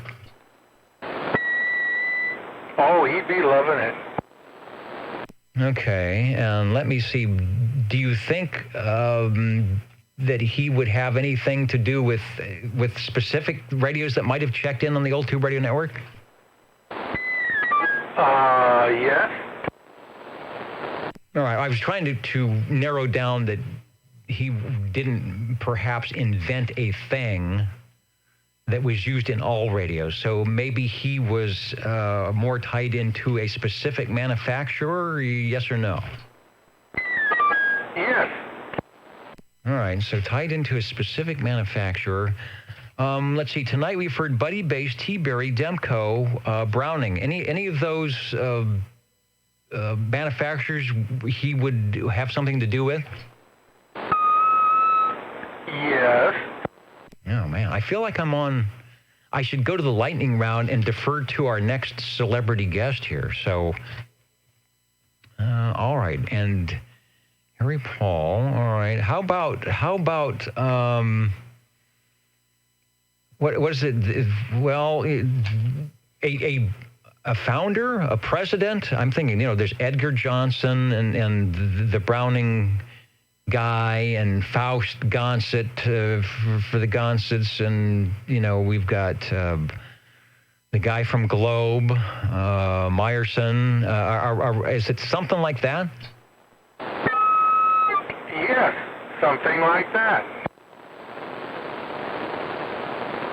Boy, okay, then it stands to reason what manufacturer. And why didn't we know this after 35 years? I'm trying to think. Would they be known? And it's early, so it's some of the early stuff. Would they be known? Let's see, in the top 5. One of the top 5s like Browning and Tram and General Radio, and I'm leaving out something, Sonar, something like that. Yes.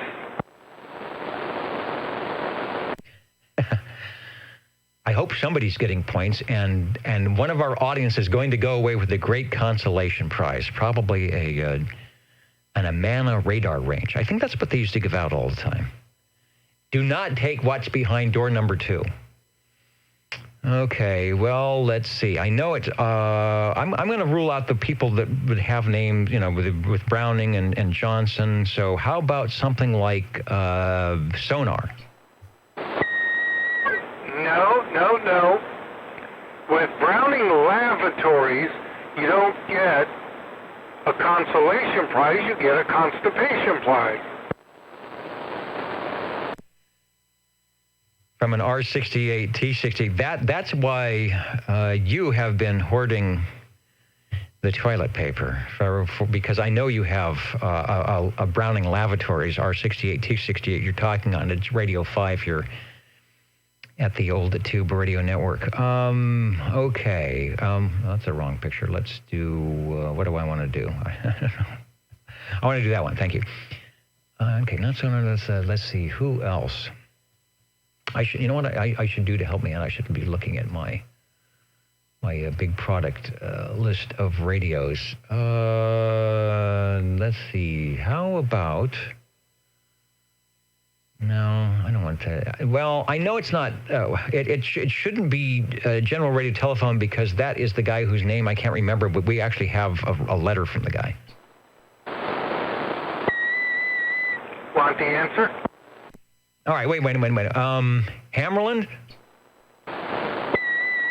No. Okay, no, it's not Helicopters. That's Halogen. Robin, how about? Oh, I know. I didn't say. What's the other big one? How about Tram? Kind of. But I'll give you the first answer if you want. All right. Let's try it.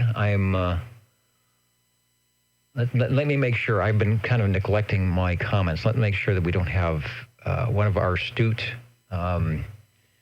listeners. Okay, here's one. And that's a good one. In fact, I was just reading about this today. Sideband engineers that was somebody else that was somebody else. How about SBE, the sideband engineers? No. I think the first amateur radio I actually talked on was an SBE from SBE. Hello, Captain Robert, checking in. Somebody asking, was he the guy who made the first CB radio transmission? Over. No. All right, I'm going through people's guesses here, just to make sure that we looking. All right, we'll go back to you for some more info on the guy's name. I forgot already. On Harry Paul, right? Roger. Well, he worked at a certain place, and then he went somewhere else. And it's probably the somewhere else that's more important, but it's interesting that where he came from, the place that he came from first. Worked at first. All right, probably a young whippersnapper, and they weren't paying attention to what he was doing, and somebody figured out, hey, this guy's good. Let's find that out. Picking up Paul Pauls and putting him in your pocket. Now we ruled out he had nothing to do with the Paul Paul Theater. And Don Stoner and SBE. Let's see, Tram. Where would you go from that? Where would you? I don't know. I always thought some of the earlier things that were amateur, like Helicopters or Hammerland or Gonset. But see, that's all. Maybe he worked with Faust Gonset and then took off. No, but you've been really close around it. So, you want me to go ahead? Yeah, you know what? Before you, the Jingle Singer's going to pop in. This is sort of like the Jeopardy songs. The Jingle Singers will do their thing, and then we'll come back. We'll check for any comments or people that might have ideas, and we'll come back and see if we can solve the mystery of Paul Paul and what he might have had to do with your Citizen Band radio here on the Old Tube Radio. You're listening in the latest style. 27.085 megahertz. Channel 11, Old Tube Radio. In wonderful Fresno, California. As wonderful as it can be in Fresno, California. All right, don't tell us just yet. I'm going to unkey here. Rupert Murdoch!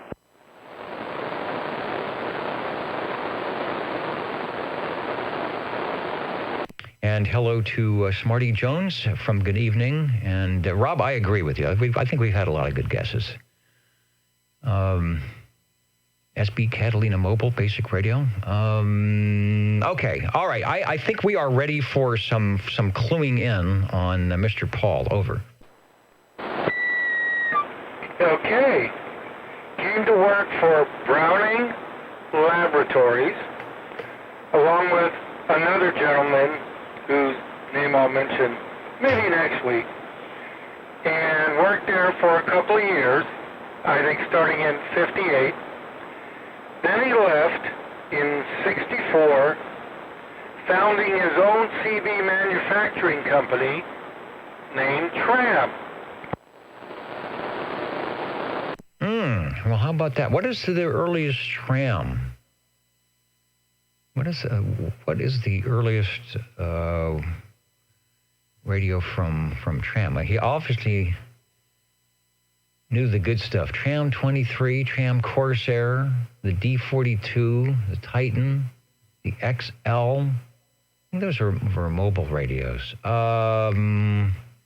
Well, why have we never heard of this gentleman before?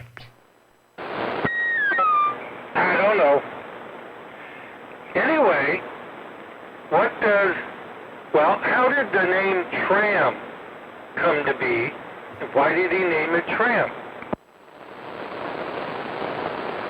Okay, there's something. All right, now that you've let the cat out of the bag, I have force myself to do some Googling, and the first thing that comes up is, or was, except I just lost it here, but it was a index of patents issued from the United States Patent Office. And his name comes up with a patent issued to the Tram Corporation. Correct, because he founded it. But why is it called Tram? Well, is it an acronym? Tango Romeo Alpha Mike?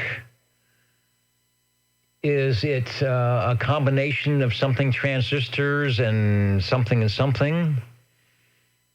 Was it was the building outside of some area that was famous for a tram going by? I don't know. Inquiring minds want to know.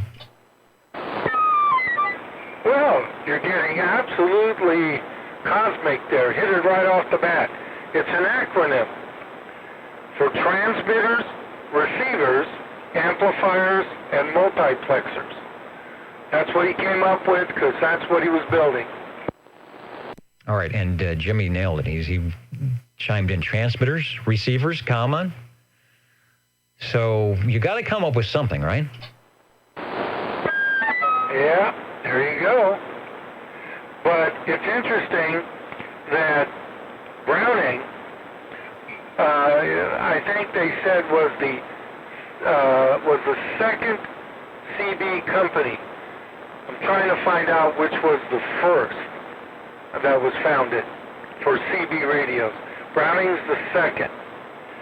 But it had a whole lot of people that started out, well, that were at Browning, then left and did other things, but they all remained kind of friendly.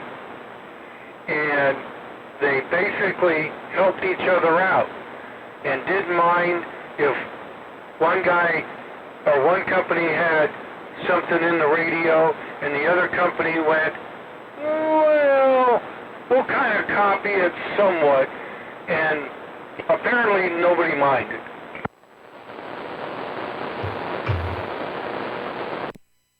I get these posts where these companies had a lot of employees from Browning and E.F. Johnson, and we're just chugging along back in the day when you could make things in the USA and you could do that stuff. So, and here they are today. We should have, maybe I should have, if I ever redo the radio room, we'll have pictures of Gonset and E.F. Johnson and the men and women of CB radio. They're keeping us on the air. Another person that worked there as production manager named Tony Costa, he left and founded his own company called TECO, T-E-C-O, which, by the way, made the transformers for the 180s, 170s amplifiers, and I think also some of the transmitters receivers. And he made them for Tram and Browning, but used to work for Browning. And I guess TECO might be part of his name, Tony Costa, and then T-E-C-O, or maybe Tony's Electronic Company, I don't know, something like that. But they kind of worked together, and I found that interesting. And then they parted, but kind of somewhat stayed friendly. Engineering is kind of like that. In working in broadcast with the local radio stations and TV stations, the one thing you notice is they're very competitive. Management is competitive. Sales is extremely competitive. And when you get to the engineering part of it, where the guys like me that are turning knobs, or the maintenance engineers that are up fixing things, they are very friendly with the other engineers of the competing stations because, one, you might need a fidgety widget and you're all out to get on the air. And so you can call your friend at the other station and say, have you got any extra fidgety widgets in the drawer? And they say, yeah, well, just come up and pick it up.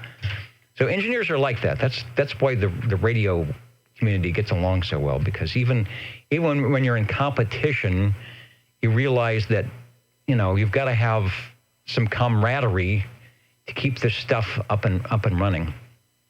And going back, you talked about the first radio. We did something, and I'd have to go back and check the video, but it was a Town and Country. Somebody had a photo of an old Town and Country, not the ones we've been checking in, but that was the ones they said that might have been the first actual patent or manufacturer that the FCC recognized.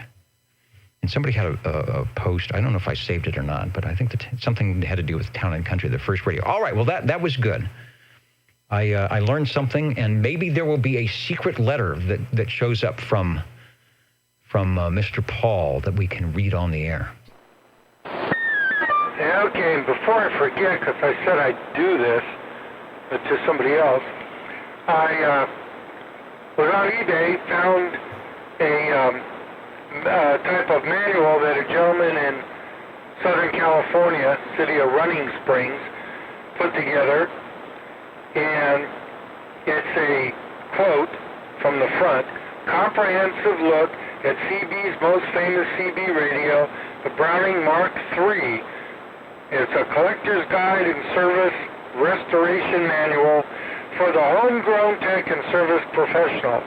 Troubleshooting, modifications, tech tips, restoration, accessories, Browning history. There you go. Model identification, which is really nice. And schematic diagrams for the Mark III.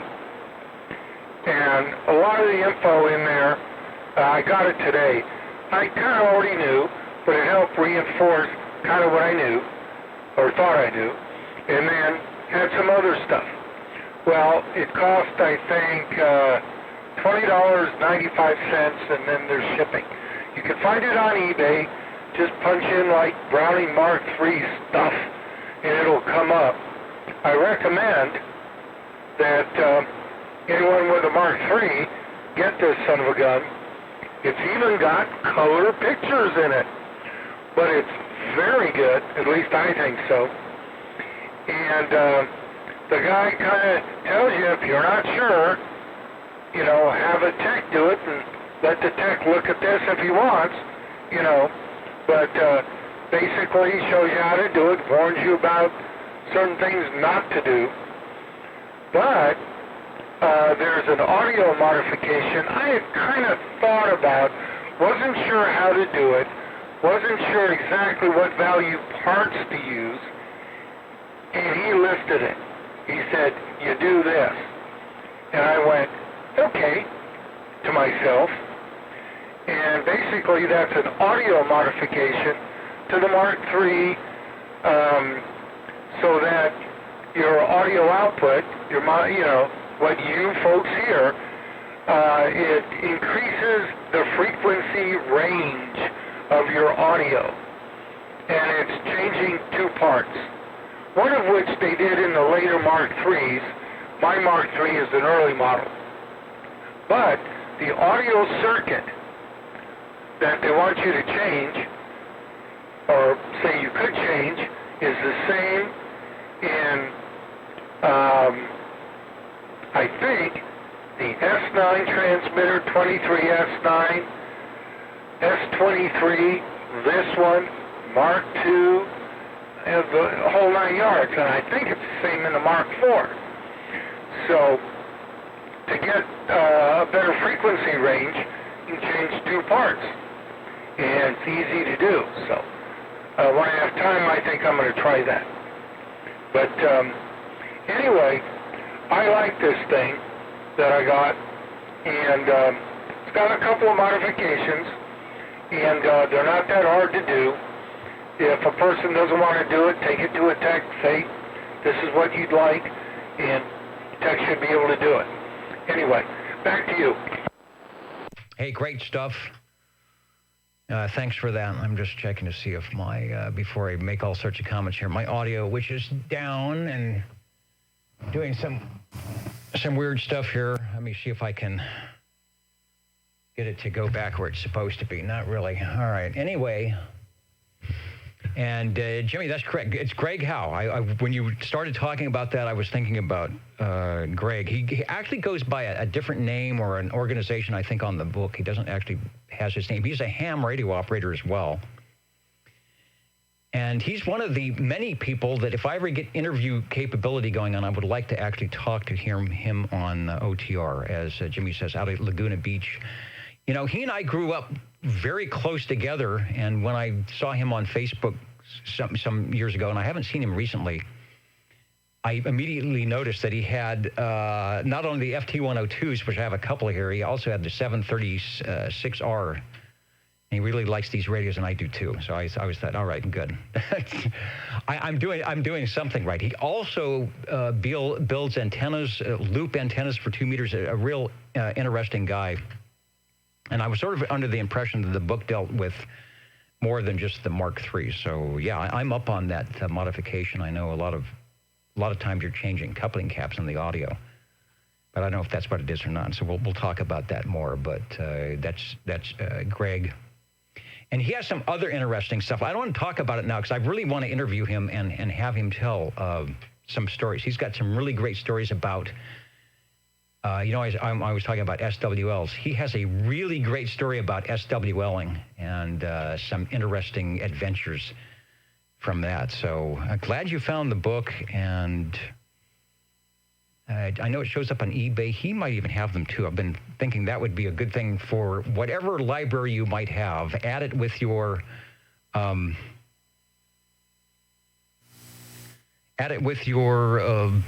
PhotoFax. There we go.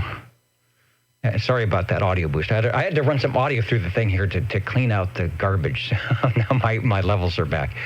Harvey, thanks. Very interesting, and I know of who you speak. Okay. I couldn't hear most of that, obviously, but he goes by S9 Radio. All right, I think that is, I don't remember, but I know it's not. He doesn't go by by Greg. Hopefully you're hearing me now. Hi, Roger. Hear you fine. Yeah, found that information. Excellent there. Alrighty. There was something else I wanted to say, but I can't remember because I'm old. Well, that's no excuse. All right, I'm going to stop talking here. We'll see if there's anybody else that wants to check in a radio, make a comment, and then we will sign out so that those who are 5.5 feet away from something they shouldn't be can move back the extra 6 inches, X4000. Okay, and we were talking about the tram earlier. He was thinking that X4000 was thinking maybe the radio was named after the guy's favorite lunch, turkey, Romano, avocado, and mayo. But I don't think that's the case. We've disproven that. OTR standing by. Break OTR. And the break OTR, go ahead, over. 49er here. I thought I would quickly bring by the old Robin T123B, the old green machine. A good choice. Let me go to the video picture archive and bring out the Robins rather, and get the proper one. That is the Bravo model, over. That is correct, and we are using a non-amplified D104 microphone on it. Hopefully, there's plenty of modulation there. Yeah, I think we're good on the audio. I'll take a look at the S meter, see if it's moving or doing anything like it should.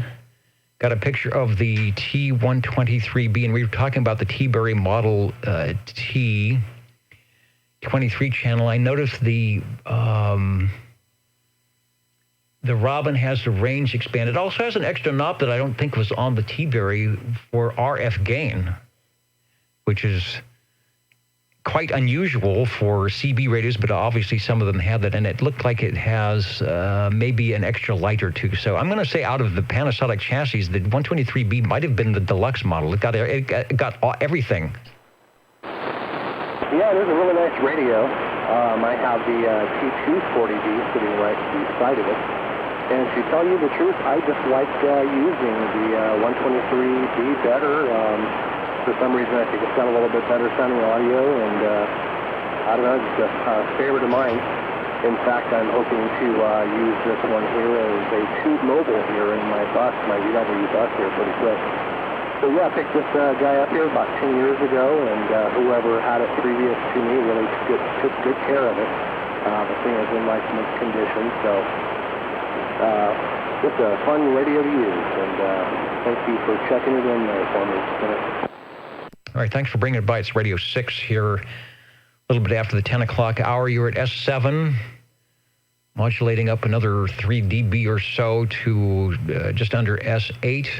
I'm going to say you are not driving it as hard as it could be done, but the audio is nice and smooth and clear. So I'm not sure range boost or not. I think it's a happy camper. The Robin T123B, which was at your local electronics store from 1972 to 1976, and so it got itself outdated with the 40 channels. Can go 12-volt DC. I think we may have talked to some of those in the mobile before, speaking of mobile check-ins tonight, and it has 11 tubes with, let's see, the 12AX7 in the modulator stuff.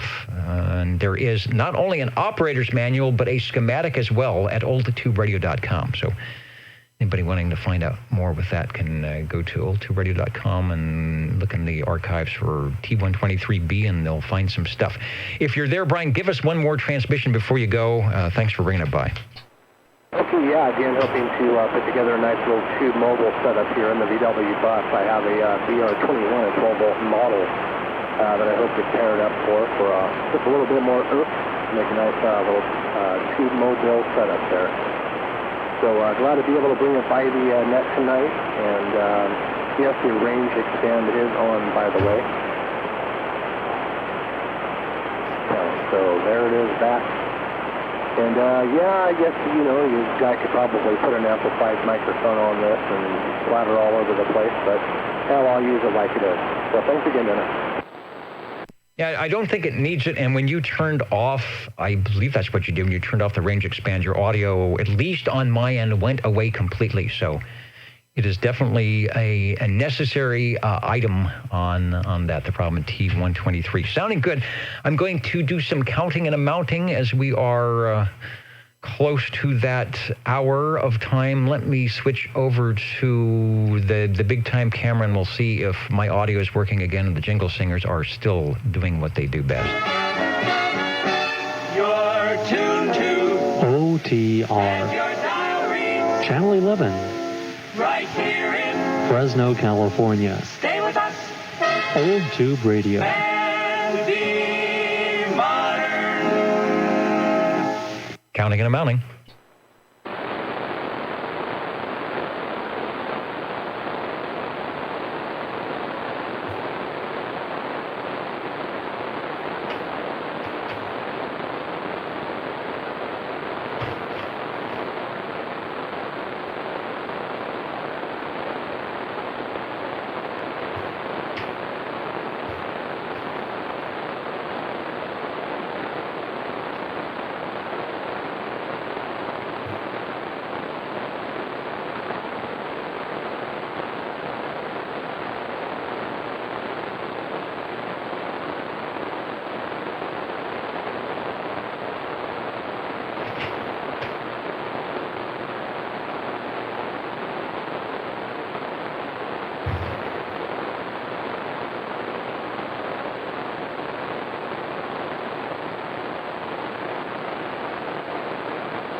And I wonder where Greg is. I have not seen posts from Greg Howe in a while. I know he's a busy guy, and he does his hiking and mountaineering stuff, so I hope he's okay. But I'd like to hear more from him, see if he's got anything.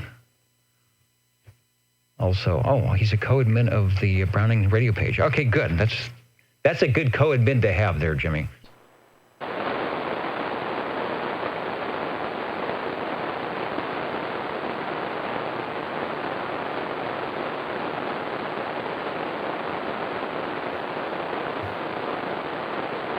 All right, any other items of interest to check in? We are up to 6 radios, and I'm not sure who the most heard manufacturer is. We'll know in a moment.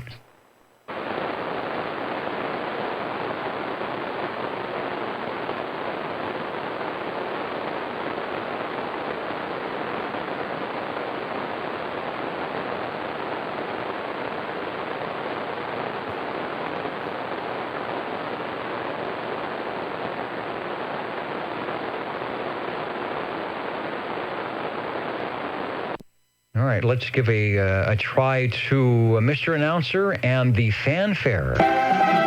Ladies and gentlemen, time now for the current OTR totals.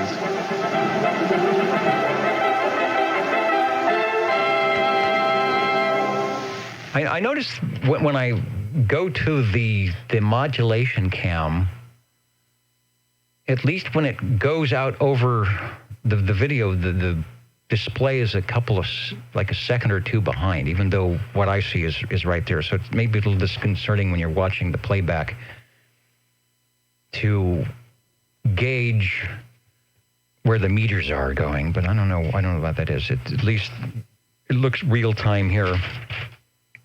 The Old Tube Radio Network, 6 check-ins tonight. Yeah, I think a lot of people are just kind of sitting back and enjoying just not doing anything and maybe going crazy.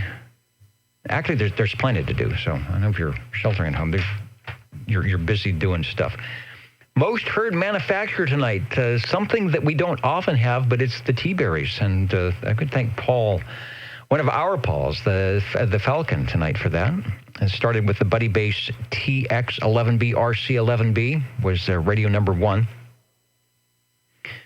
I'm gonna hear the playback. I want to hear the playback of that, Buddy. It was super clean, nice audio. We were talking about good audio stuff. SWL-wise, let's do that. We had 10 on page 1, 16 on page 2, 14 on page 3, 18 on page 4 for a total of, that makes 26 and 32 for a total of 58. Radios were 6. Radio number 2 is the T-Berry Model T, the 23-channel version, first of our T-Berry radios.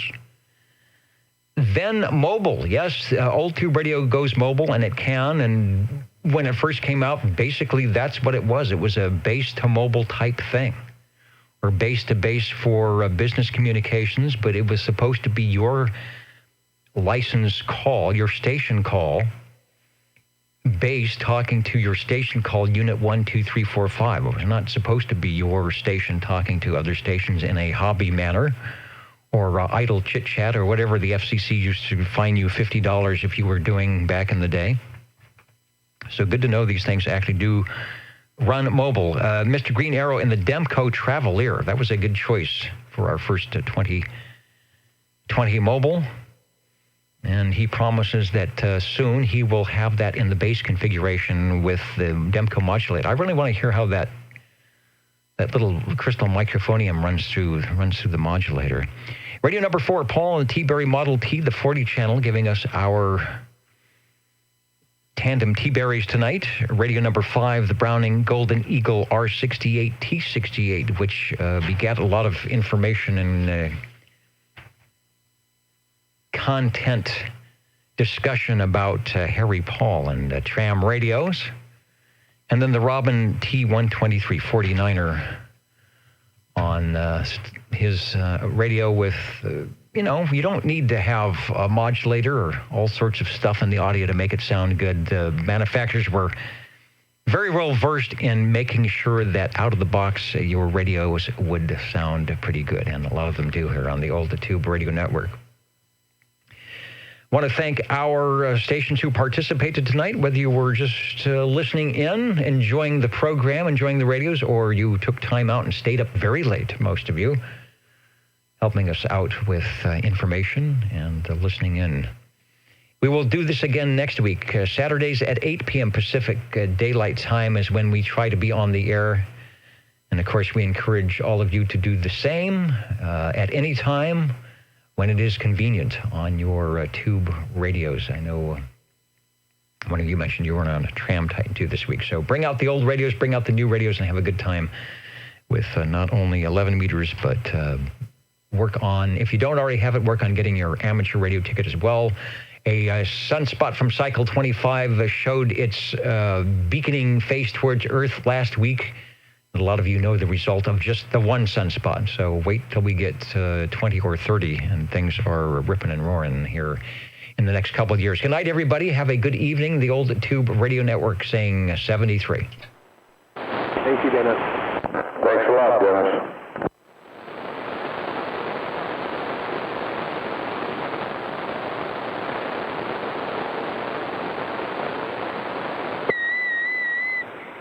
Good night, Dennis. Stay safe.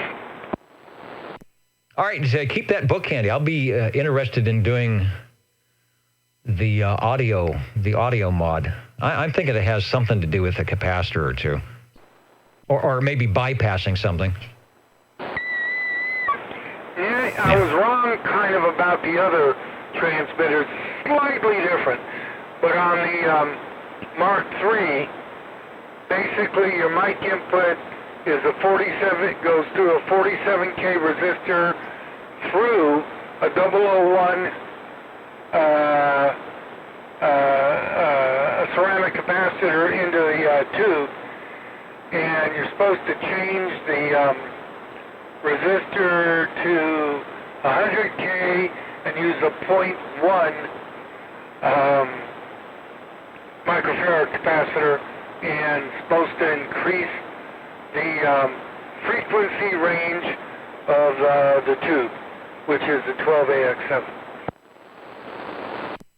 Yeah, a lot of the manufacturers did that. They want to keep your audio within a certain range so the filters are happy, and they say, well, it's a communication call. You only need that 3K. I have a modified FT102 that's got the same, bypass and filter caps, and I know on the Heathkit DX60B, they all say, just all you need to do is change a couple of these values on the caps, and you will be amazed at if you're doing some audio stuff, how good the radio can sound. Of course, if someone's listening in 2.4 on the other side or dink little speaker, it won't make any difference. And again, as long as we can hear you, the fidelity is just icing on the cake.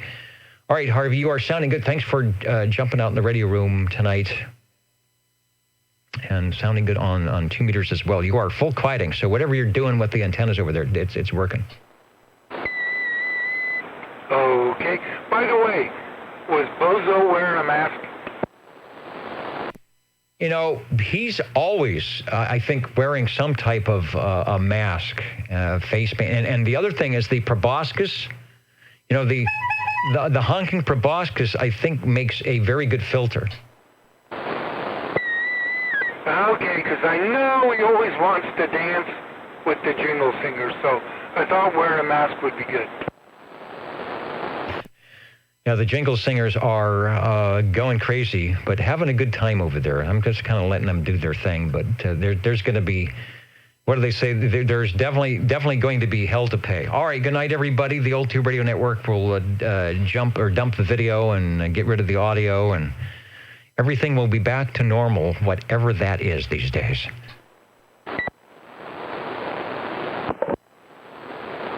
It is not raining in Chinatown.